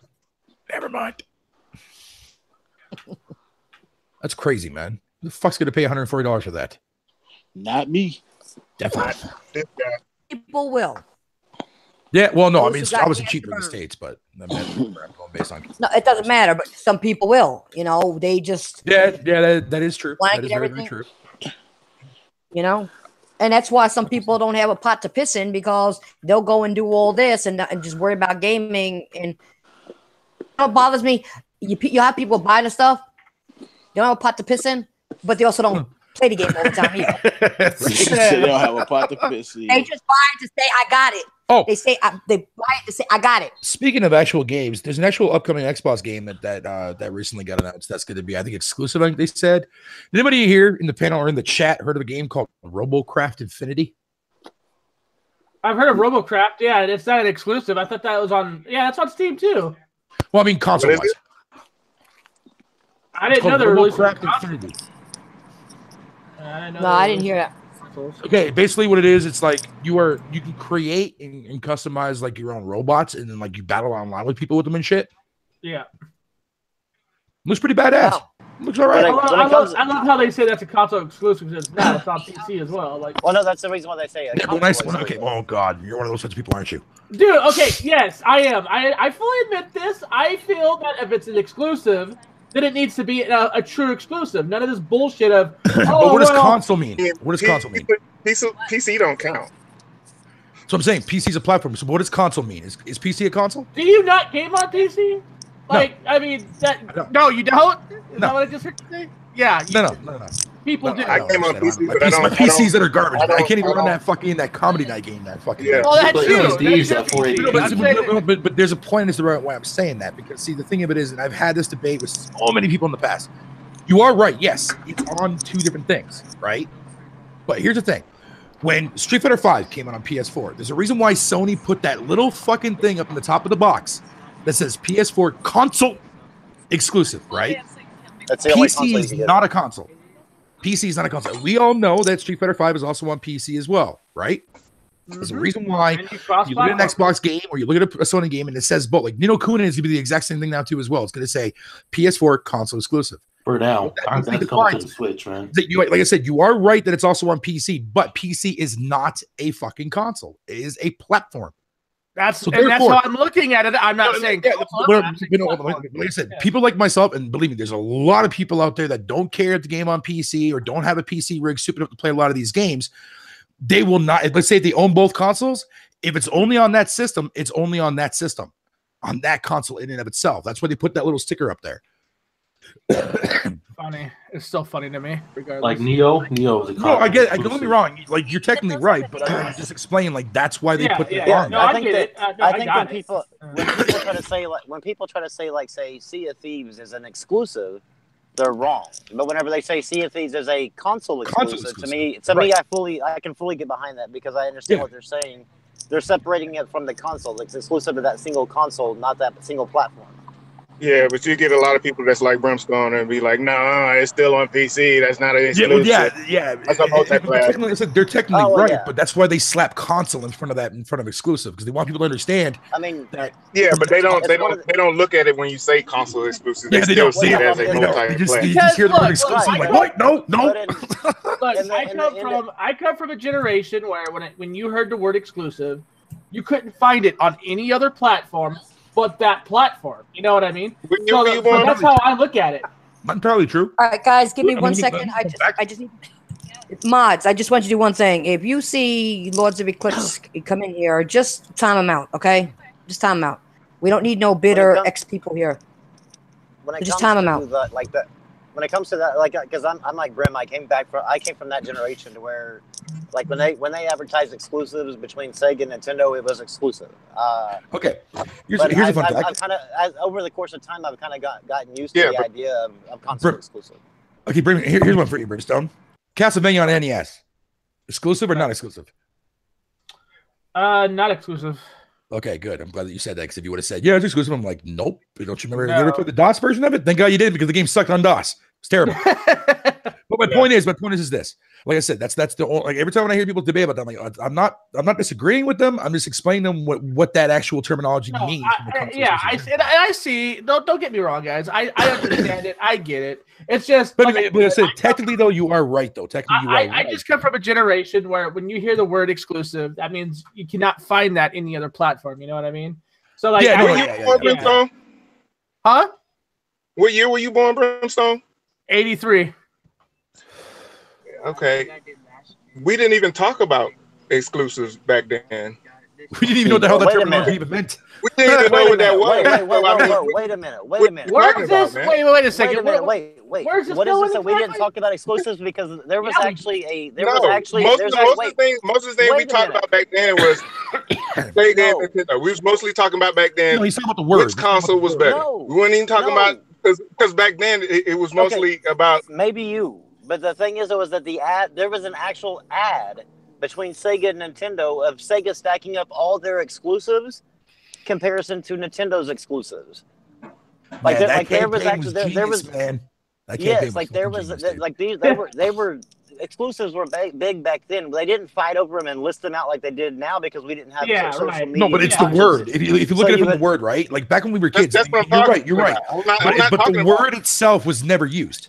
Yeah, you know what I mean. Like, we never used the word exclusive back in the day when we were kids. We got this game on our system. Fuck you guys. You know what I mean? The only reason it's became so big now is because of social media. Like back then, like the only person you could really talk to is the few friends that you gamed with, and like if you went up to them every single day and like all day long and started talking to them about that list of exclusives, they'd get tired. Like that would get pretty old.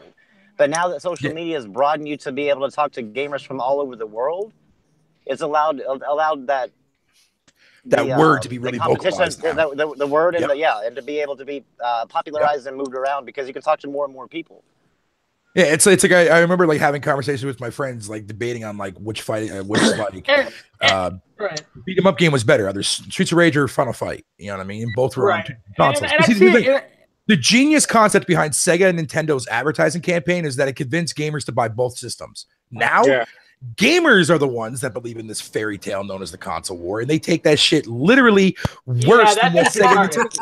That's the problem is that the console war has always been there, but it's usually between the companies. It's between the companies. The consumers never really jumped into the console war. It was always the companies. And now all of a sudden, like if the companies even think about stepping into the console war, they're all like, "How dare you?" That is exactly beneath you, and then all of a sudden you have like all the consumers actually fighting over the console. It's weird. See, you know what's funny? That is crazy because. You know what's funny? You know what's funny? It's not even actual consumers. It's somebody that will say they have a console, Whether they actually do or not, I don't know. Say they play games, you never see them playing games. Never put up game footage, never do this. So then they may consumer and maybe eating food, buying Hulu. Yeah, though maybe those type of consumers, but those are the ones. Here's the thing, Titan, though, right? There's a lot of people. It's very, very easy to jump on board in the popular gaming media that's going on now, because like you can literally just make a video and say, hey, you know what, Horizon, without even touching a game, without even owning a console, not giving a flying butt, because we see it all the time. Look at what El Presador did during the 360 and PS3. Remember the Trade Brotherhood crap? There were so many people that believed every single thing that came out of this fucker's mouth for years upon years. But that guy never played anything outside from Call of Duty, and that was it, pretty much practically. Almost Call of Duty, maybe a couple other small little titles here and there like Killzone. But anything else that he talked about, dude, everybody hanged on his freaking nuts for everything. And when he finally came out and laughed at everybody for the fake console war, dude, people were livid and pissed. It's so easy to make a YouTube channel or go on Twitch or whatever you want to call it, talk about games, not knowing anything about it all up here, just reading maybe a Wikipedia page about a game, and people will be like, yo, this guy knows his shit. Well, but the moment you ask them, the moment you ask them about past games before the internet was a blown up thing, whatever you want to call it, like you can sit there, I can right now, here's a little test for you guys. If you really want to see who is a true gamer or not, talk to somebody and they think that they're like, I don't know if this guy's legit or not, dude. Here's the easy way to do it. I've done this before plenty of times and it works every fucking time. Basically, come up with your own name of a game that you just out of nowhere that doesn't even exist, and ask them and say that game. And they go, oh man, did you ever play that game before? And if they say, oh yeah, I played the game back in the day. There you go. They don't play shit. Don't play nothing. That game never even fucking existed. We don't even have to do that because some people do have a console. All you got do is go look at their. I've been on Xbox for years. Wait a minute. Go look at the gamer score. You're at 10,000. You've been on there for years. Some of those achievements so fucking. All you gotta do is play the game. Right. Okay. Get them. Okay, but here's the thing with achievements, because same thing with trophies. Trophies. Okay, all you gotta do is play the game. But the thing is though, is that I'm just like I've told Brim several times and Shane or whenever before, like he's on. But when it comes to trophies, I don't give a shit if you've been on the system for 15 years and your trophy score or your achievement score is say 15,000 or whatever. I don't care. Like that doesn't mean you don't play games. It just means you play one particular type of game. If you're out there like fighting the console war and calling people ponies and all these different things, and you don't even have a gamer score to back it up, and like the person you're actually calling the opposite fandom actually has a higher one than you, then there's a problem. Well, Rambo, that's what I was getting at. That's what I was getting at. If you've been on there for years, okay, even if you only play one type of game, but you're bashing other games, you do this. If you don't play that game, you can't get on YouTube or Twitter or anywhere else and actually do that. But hey, that was my point. Just like Fatal said, like I mean, it's so popular these days, just like it is with the politics or anything. For somebody to create now that social media has become such a huge thing, that they can jump on YouTube, they can jump on a Twitter video or whatever, talk crap about something they never have like messed with or owned or whatever, and just make people, just as long as they sound believable, then that's all it takes. And that's all it takes, man. And it creates a lucrative business for these people. It creates money coming into their pocket. So I mean, why wouldn't they do it? Not fair. Yep, he's absolutely right about that. And most gamers are like I said, man. There's multiple ways you can do it, but nobody will ever do it to people. You know what I mean? Like a lot of people just look and say, "Yeah, but look at my achievements." I'm like, "Okay, but what's your knowledge before achievements ever existed?" What? You know what I mean? Like, yeah. It's crazy. It's crazy. It really is. You know, one thing though, I would really want to see come back. I believe me, I know right from the get go this is not going to happen. But remember back when we were gaming on the Genesis and the SNES days. Remember, Super Nintendo had Super Castlevania 4, and we had Bloodlines on Genesis. I would love to see that make a comeback, dude. I would love to see like two different of the same game, but in the same franchise, but two different games on two different platforms. I would fucking kill for that. See that again. The last time we had something like that was like on the Wii, right? We had like Resident Evil 5 and 6 on the PS3 and the 360, but we had like you know, we had the Umbrella Chronicles and Darkside Chronicles on the Wii and shit like that. They were different games, yeah, but they were still different. You know what I mean? Yeah. They don't fuck with real shooters. Who gives a fuck about that? They're still two different games. But I mean, like, that's what I'm talking about. Like when I hear people in the community say, like, oh man, I wish like the Xbox had a game like Horizon. Why does every game have to be fucking clones of everything? Why can't Microsoft come up with something different and refreshing and like something new to have that we can call on our own, so that we have a different library to that of Sony's library, to that of the Switch? You know what I mean? Like, I don't get it. Like to me, like, that's just like, you want the same shit every time, because you talked about this before we started. Like, everybody wants the same crap every year, same shit over and over and over and over and over and over and over and over and over over and over and over. And it's like, why? It's like, no, man, you like talk about something else. You want something refreshing, which is why to me, Sea of Thieves is so refreshing to me, because it feels so different. That's what makes the game fun. Yeah, Because it is different. Sea of Thieves is actually their very first new IP since Gears. Yeah, that they can call their own.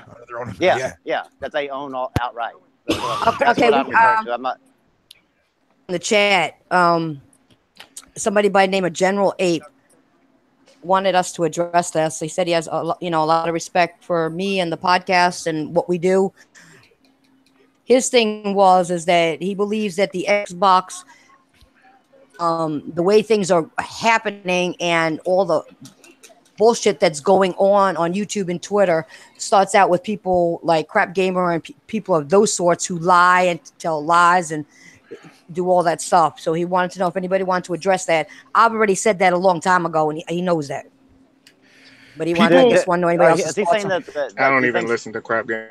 Is he saying like the problems with Xbox like revolve around like those people? No. All the bullshit, the lies, and I don't think it's necessarily just them. Not Phil Spencer has been in the chat listening to and been in the chat. Well, yeah, but I mean, even if he is talking to Crap Gamer or whatever, he's not making company decisions based on what Crap Gamer says.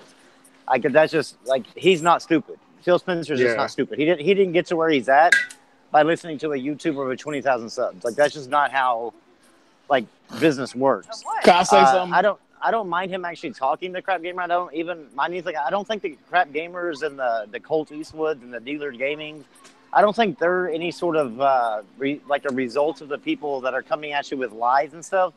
I think it's just the fandom. The majority of the people that are coming at you are either young kids that just want to be cool and edgy, or they are adults that are still living at home with their parents that never actually been socialized.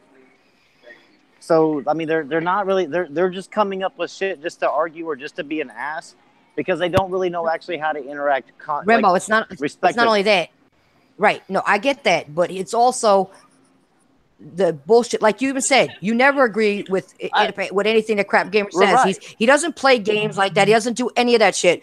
So that's what he's talking about. Yeah, he made the community. He's talking about the community.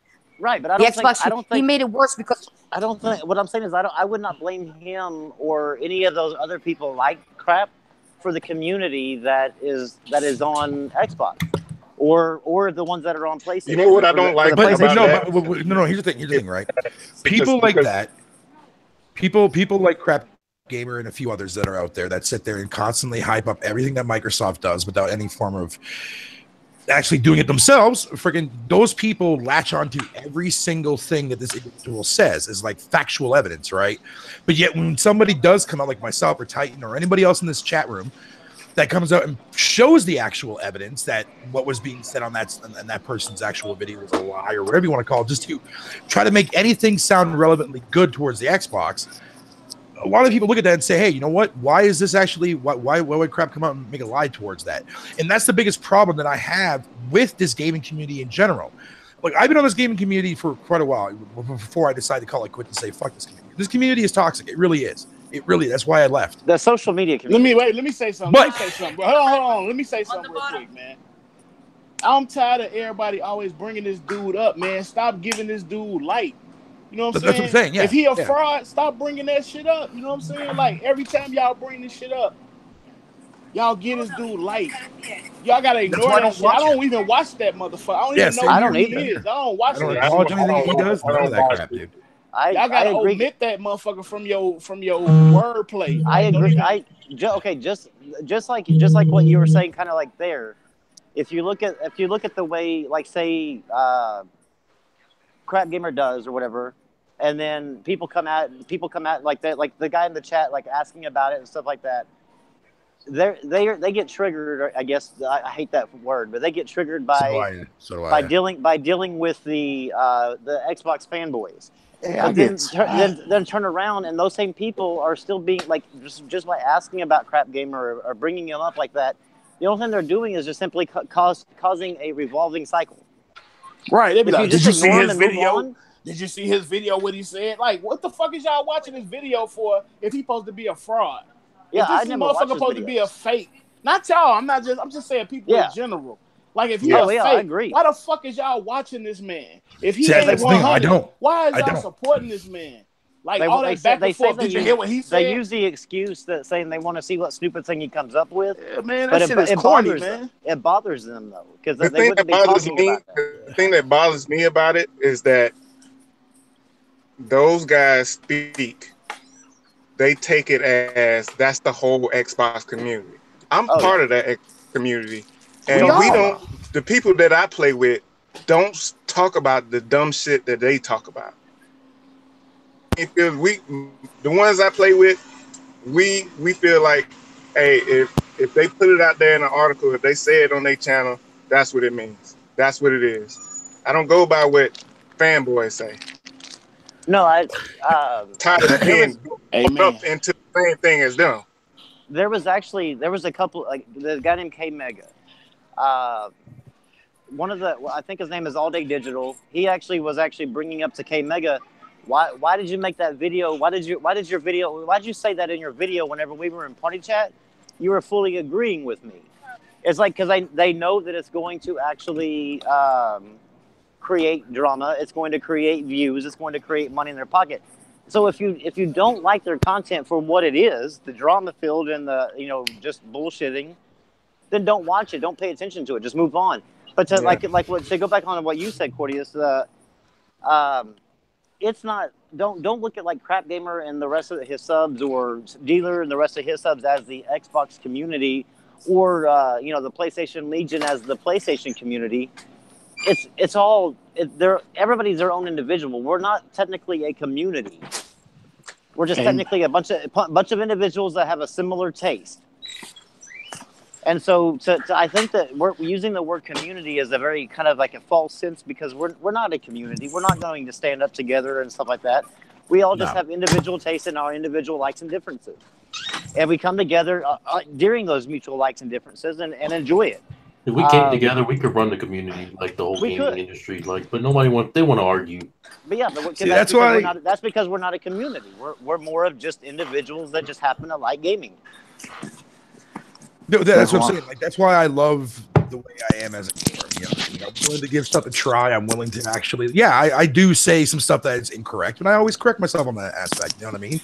Like for example, that dude that you just timed out there, Spartan God. He's also, he's the one that came at me that one time on Craig Harris's podcast one day.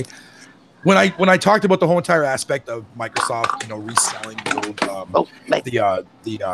the refurbished what do you call those, the 360 consoles that red ringed, because there's a lot of people out there that believe that. Now I specifically stated that I was not sure if that was true or not, but again, people only hear what the fuck they want to hear. I mean, that's happened to me, Titan. I know that for a fact that happened to you before in the past, when people only hear what they want to hear when it comes to relating to things that you say, I say, Rambo says, anybody else says. And it happens every freaking day. And at the same time, it's like, okay, if you would have actually heard what I completely said, I said I wasn't 100% sure if that was true or not. They don't care about that. They only hear that one little part saying that, well, you said that Microsoft was selling off used refurbished Red Ring of Death consoles for extra profitability-wise, and they counted that towards their sales. Okay, fine. Yeah, I know that's what I said, but I also included in the aspect that I wasn't sure if that was true or not. But yet nobody corrected me in all the chat. I don't know if that is true or not. I don't know. It actually is true. Oh, well, I don't know. The amount of 360 sold includes the Red Ring of Death fiasco, where they were replacing them and fixing them and selling them again.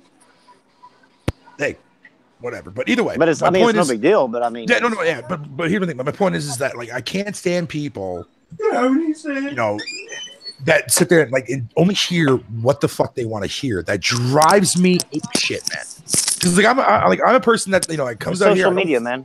Exactly, that's the thing. But like I'm a person that, you know, when I was on YouTube, man, I didn't fuck with anybody. I didn't start shit or drama with anybody, dude.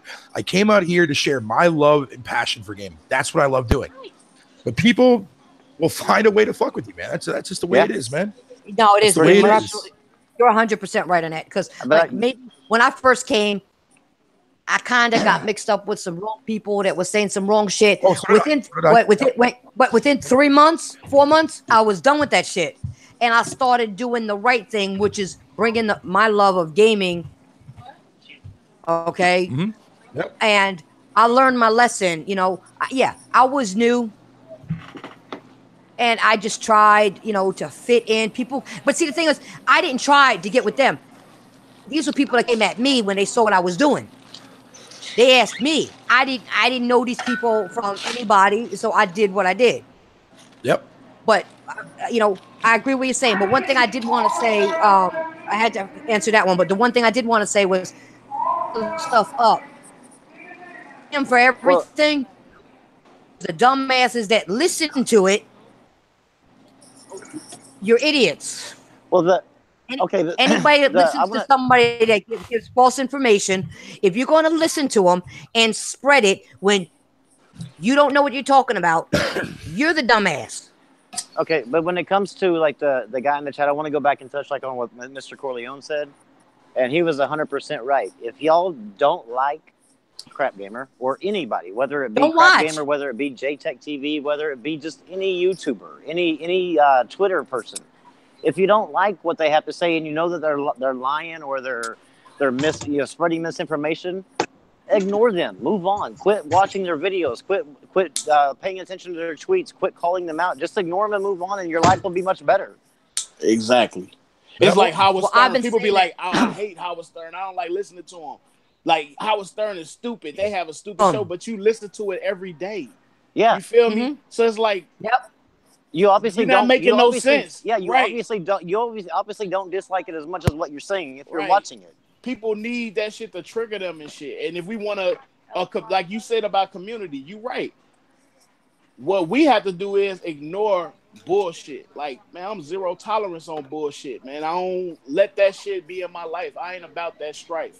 So when I hear that shit, I don't even watch those people. I don't even go to listen to them. Like, I've never watched that dude video, not one time. I don't watch none of them people because it's already been told to me that they frauds. So why would I watch a fraud?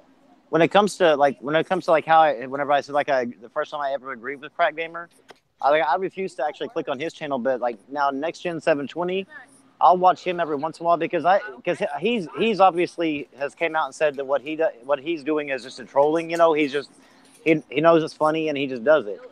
But he actually ended up having like Crap Gamer on there, and I only was able to listen to part of it, and that's how I was like, is this the same person that I've always hated and couldn't stand? Because like he's actually making a little bit of sense here at this time because he doesn't usually do that. I'm gonna wash him out that was soap again. And then look, but when it comes to even if he do watch them, that's fine. Like if you watch those dudes, it's nothing wrong with that. But for you to know what I'm saying, be like, did you hear what that motherfucker said? Oh, he said some dumb shit. And then you like, it's like you want to like bait a motherfucker, know what I'm saying? Like to go against that. And it's like, man, what the fuck is y'all niggas playing? What games is y'all playing?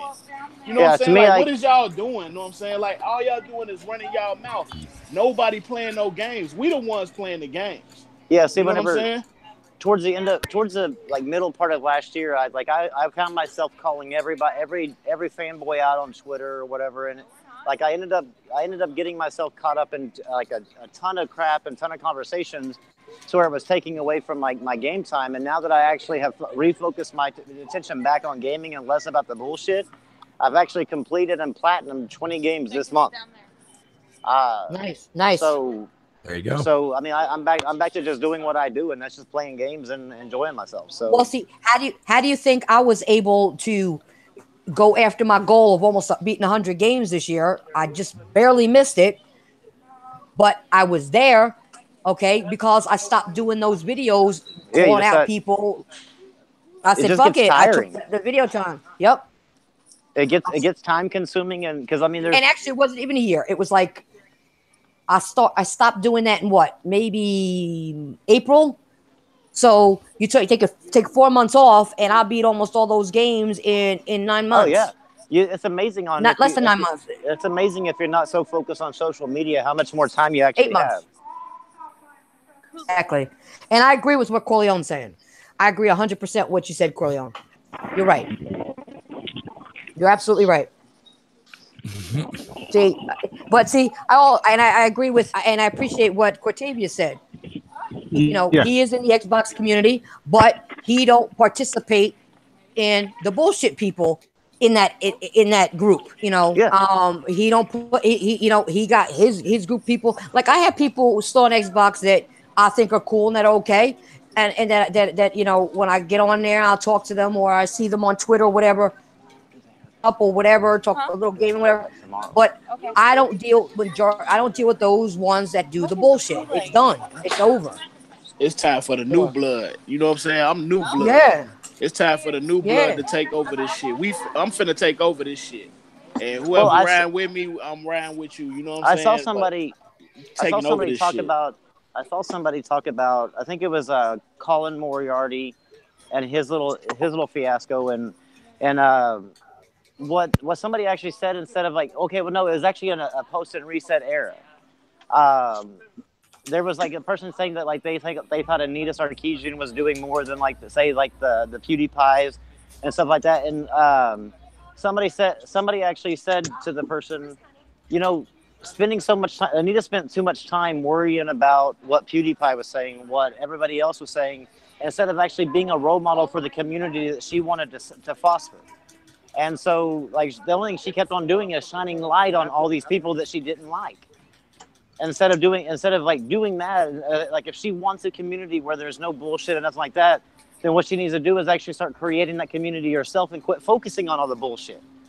Like just focus on the thing that she wants, make the community the way she wants to make it, and deal with the people that she wants in her community. It doesn't have to be everybody. It just has to be the people that want to rock with you, the people that want to be with you, do the same thing as what you do. And then you kind of just ignore all the other dumb shit around you, and you actually start creating a better gaming community for yourself. Exactly. No, I agree with that. See, that's what I said. I distanced myself from a lot of people. I made my circle smaller because there were some people I got rid of because they weren't about gaming. I'm about gaming. You know, we here on this podcast, we're about gaming. So we get along, we disagree.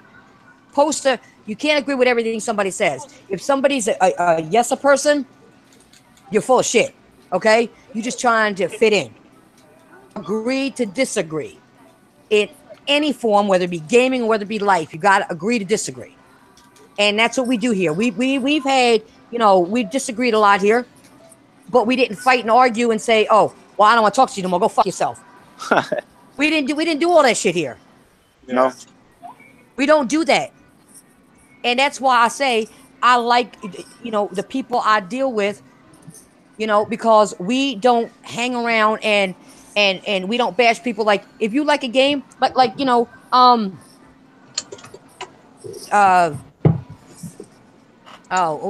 Bear, excuse me, Fatal. He was saying, no, I had to think for a second who said it. And I should have remembered that name because he was doing a lot of talking. But anyway, my bad. We want talkers on here. That's the thing. We want talkers on here. But no, you know, you were saying how Sea of Thieves is a game you like and you want to play and you want to get into and do that. Okay, I just said it's not a game for me. You said people aren't into pirates. People aren't into this. That's cool. You had no problem with it. I need you to 7-Eleven. That's the stuff I'm talking about. We can agree to disagree. Everybody don't have to like every game. I don't have to like every game you play, and you don't have to like every game I play. As long as you're playing games, then we can agree that you're a gamer. That's all that matters. Exactly. Trust me, people. There's a lot of games that I've played this generation alone that a lot of people would shit on me for the rest of my life. I'll tell you that right now. And, you know, I don't care. People, I played certain games. They said, "Oh, you played that? Oh, well, that's a shit game." I can use your Why was it a shit game? Because you don't like it, or because you couldn't play? Maybe you got it, you couldn't play it. Maybe it was too hard for you. But I got through it. No, I've had people say that. I don't like puzzles in games. I don't like to figure out this in the game. I don't like to figure that in the game. Okay. You know, it's crazy, but I don't. I think some people, the games are either too hard, or they want their handheld. They want to go from waypoint to waypoint to waypoint. They don't want to open worlds. They don't want something that you can explore. They want something just easy. It's a bubble. It's a bubble that they're comfortable in. You know what I mean? Like, Now, there's nothing wrong with that. There's nothing wrong with that. There's kind of like a give and take with that. It's kind of like a give and take with that. Because sometimes, like this gen, sometimes the open world concept, we got so many open world games where we need that break from Yeah, you get burned out of it and shit. Yeah, so it gets saturated sometimes where you need that. But no, I'm not saying you don't need it, but although it seems like there were a couple people I talked to. I'm trying. I'm getting what we need. Cortavius, there's some couple people I talked to that if it has puzzles in it, I don't like it. If it's an open world period, they don't like it. If it's not holding their hand, they don't like it.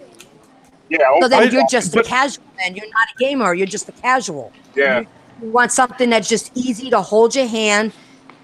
You don't like a variety of games. You want just this easy. Here's the instruction booklet. Go for it.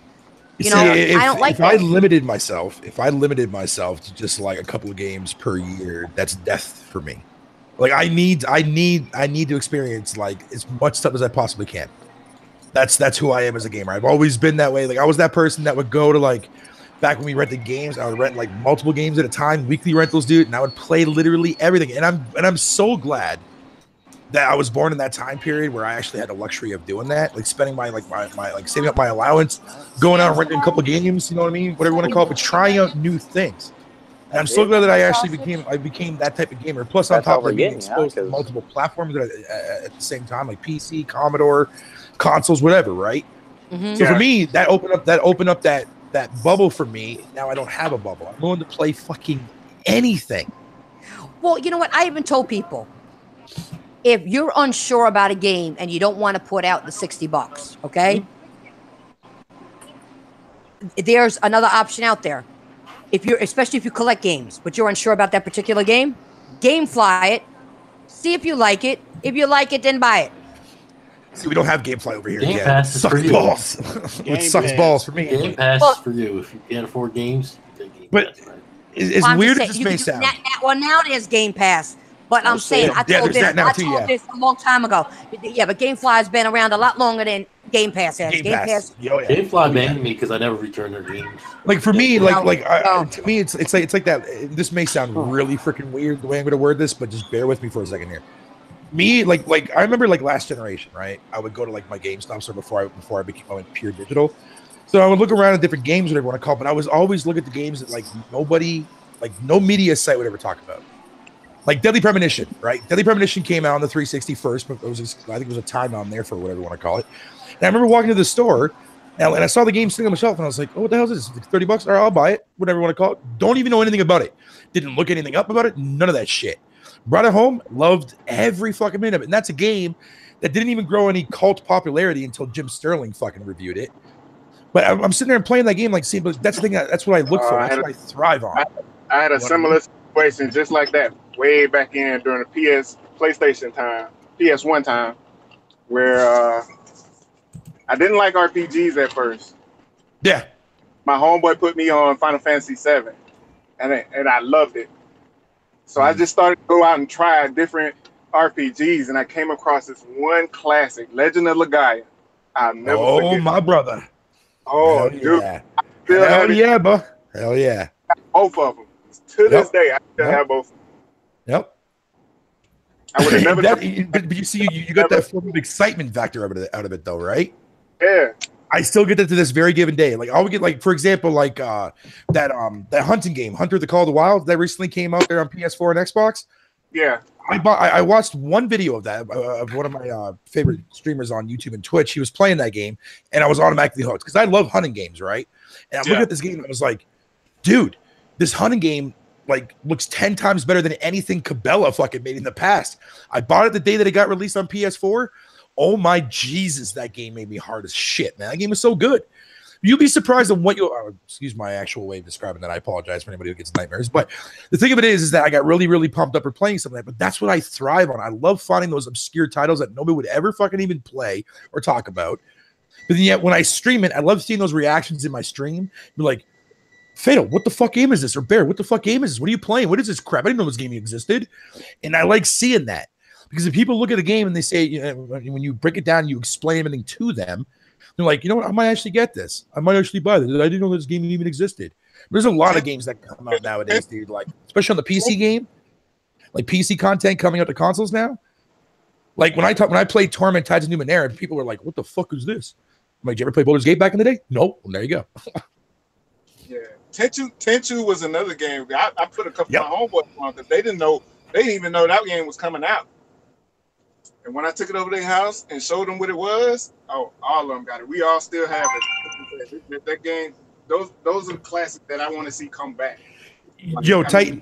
Yeah.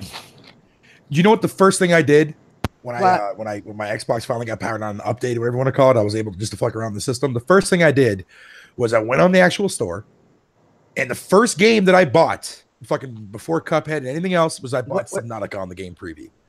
Because that's a game that I've been wanting to play for the longest time since it came out in early access on PC. Then the second game that I downloaded an actual trial for it, was A Ghost of a Tale, which was another game that I was been touting to people now for months on end before I even got the Xbox. And most people are like, what is that for? What platform is that on? I was like, it's on PC and Xbox. If you play on the Game Pro or on the Game Pro, the game preview. And so I downloaded it and I streamed I think I had like an hour to play or something after the trial. So I'm streaming this game. And I had people come in my chat and say, yo, what the fuck is this? This game looks beautiful. I'm like, yeah, I'm playing on the Xbox. This is an Xbox game? What the fuck? I'm like, yeah, it's a game preview game, dude. He's like, oh my God, I had no idea this game existed. I'm like, that's the problem right there. Not just from YouTubers in general not talking about these games, but you don't see any of the actual mass media talking about this shit because all they're talking about is games that they know are going to sell. Like, I got to give you, Bear, that you may not have, people probably don't even talk about. I want to know if you've heard about it or if you played it. Gigantic. Yes. That was the first free-to-play game I downloaded. I was like, dude, why nobody fucking talking about this? I mean, yeah, okay, fine, fair enough. Yeah, the developers went under, but at least a part of the actual dev team is still, working on the game and updating it, whatever you want to call it. I played this, I streamed it on Twitch, and I'm like, dude, why is no Xbox person talking about this? I mean, yeah, I know it's on PC, but well, outside from you. But the majority of people, well, like I said, but you're an actual gamer, so that whatever. But the thing of it is, it's like I'm sitting there, I'm like, dude, like see right here, this is a game that I would be promoting. If I was an Xbox only channel, I wouldn't be sitting there touting about how fucking like making bullshit stories about Sony, whatever you want to call it. I would be talking about, play this game. But I would explain to people why they should play this fucking game. It's a great concept, man. You got to explain it without spoiling it. Exactly. Yes. That's the thing. Top priority. You need that in there. Spoiling it. You talk about, how good the gameplay is, how good the graphics are, the lighting, the coloring, the dynamics, whatever. You talk about stuff that don't spoil it. Yeah. But gets them so interested they're going to try it. It's hard to do that. Sometimes it's hard to do that. I know it is. Yeah, you be wanting to tell them everything. You want to tell them everything. So, yeah, because it's so good. But it's best for me just not to talk about them. Oh, damn, it's not going to work. Well, I've actually done reviews. I put up a couple clips, but I made sure I didn't put up anything. Like if I talked about sound, I talk about music, sound. I'll talk about voices, character acting voices. Yes. I'll put up sceneries to show them how beautiful the game looks. I'll put up maybe a little bit of something, but I don't put anything about the damn story in there.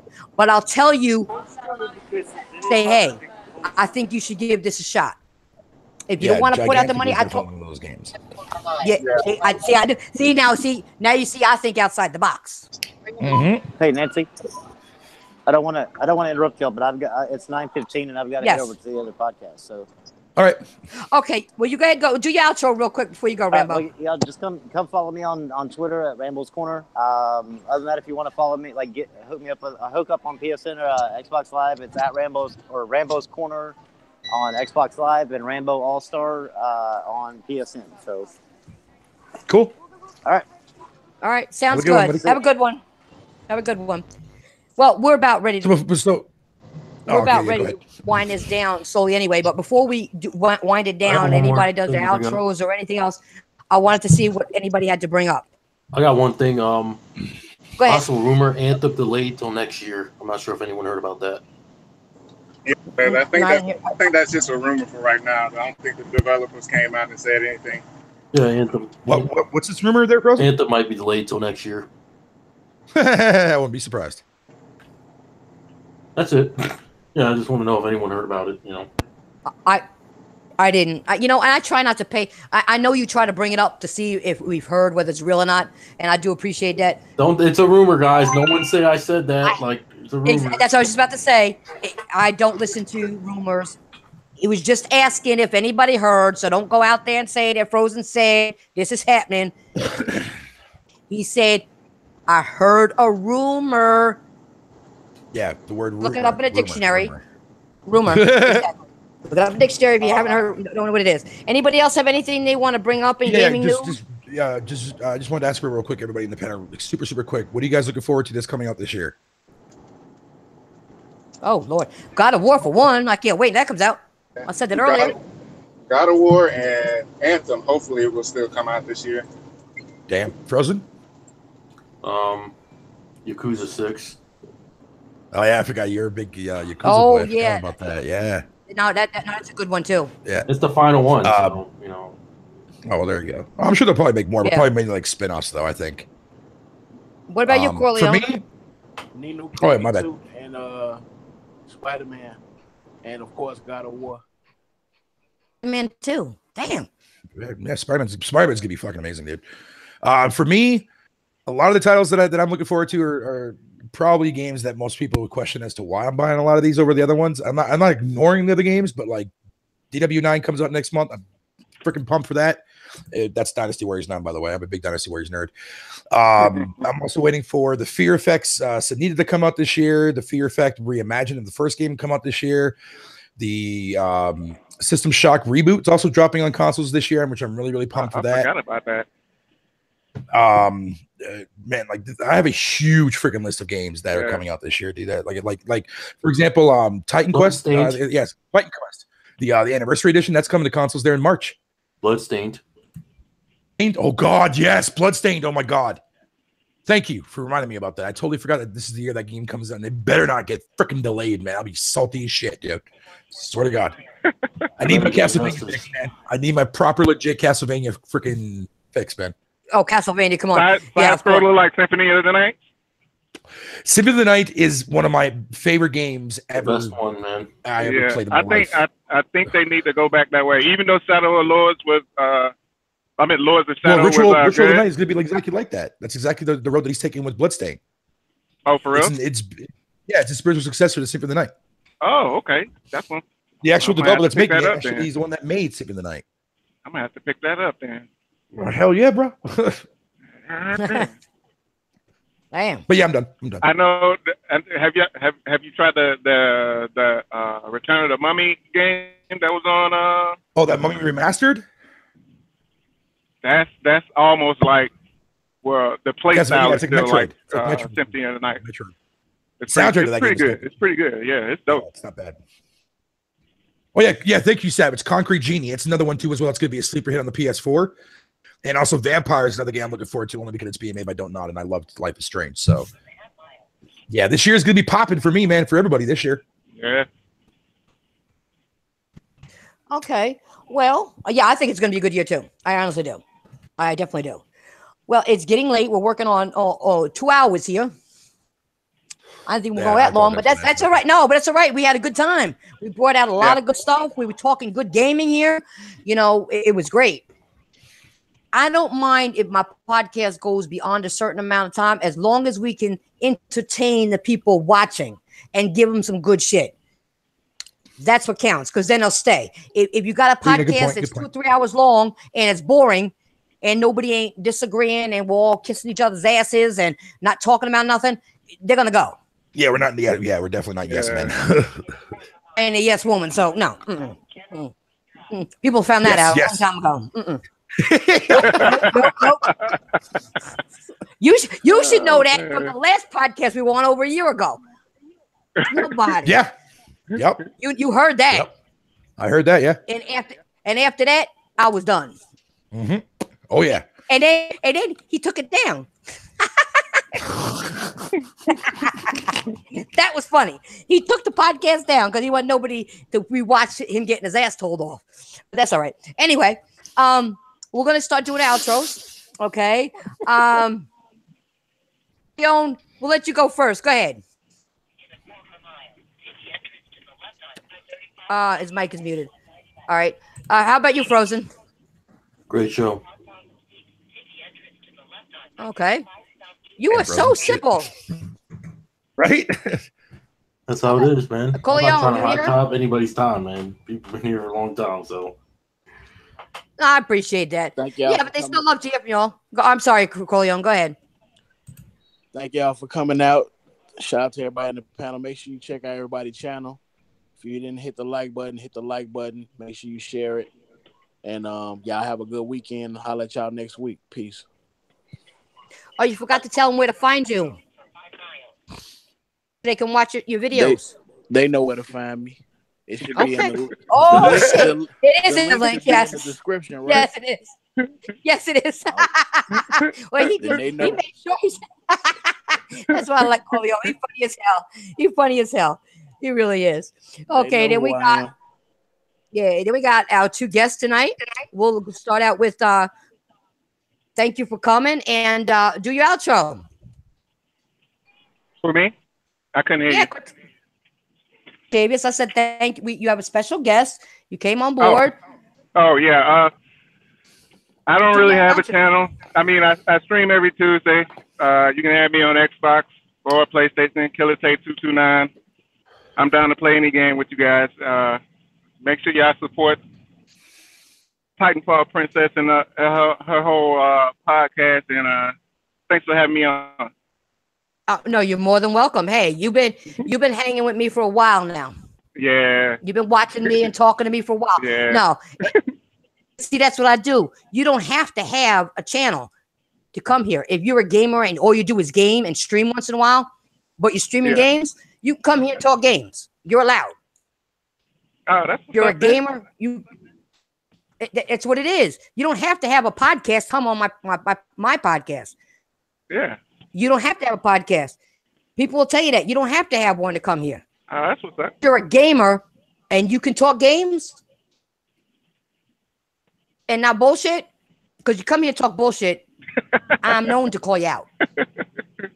I'm known to tell you off. So you can bring it, but you're gonna get it double time back. So but I'm glad you came. Yeah, thanks for having me. Oh, you're welcome. You're welcome. Last but not least, we got Fatal. Also, it's Fatal, right? Yeah, Fatal Mephisto. Yeah, I prefer just being called Fatal. It's just a little bit more. I just say Fatal. Yeah, that's the way people. Yeah, I just say Fatal. That's fine with me. All right, I'm gonna call you Bear if you keep that up. Fair enough. Shit. Seriously, thanks for having me on here. It was a pleasure to be on here and just to shoot the shit and talk about gaming, man. Like that's what really needs to happen more often in this community, I feel. And I'm glad to see that people like you are actually out here actually delivering on that forefront, and not knowing your shit and talking about stuff that actually matters, not just from like big name games, but the small games too as well. So it's a privilege and honor to be on here. Thank you so much for having me. I appreciate it. If you guys want to follow me on Twitch, you guys are more than welcome to. It's just Fatal Mephisto 29. I stream on the weekends. I put up a poll every Monday when I do my podcast every Monday over on Twitch. More than welcome to come by and just vote for whatever game you want. For it would be like mixed between both systems or one console or whatever. It doesn't matter. And yeah, and just shoot and have fun. Prize? Not yet, no. I tried. Well, hey, at least this week I'll be Dead by Daylight, so it's all good. So tomorrow I'll be streaming Dead by Daylight for tomorrow and Sunday. So okay. Well, listen, I thank you guys, my two special guests, for being here. I thank my panel for being here.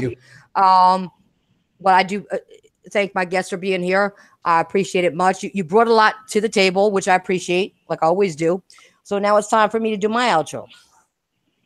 And Fall Princess, you are going to hit that like button.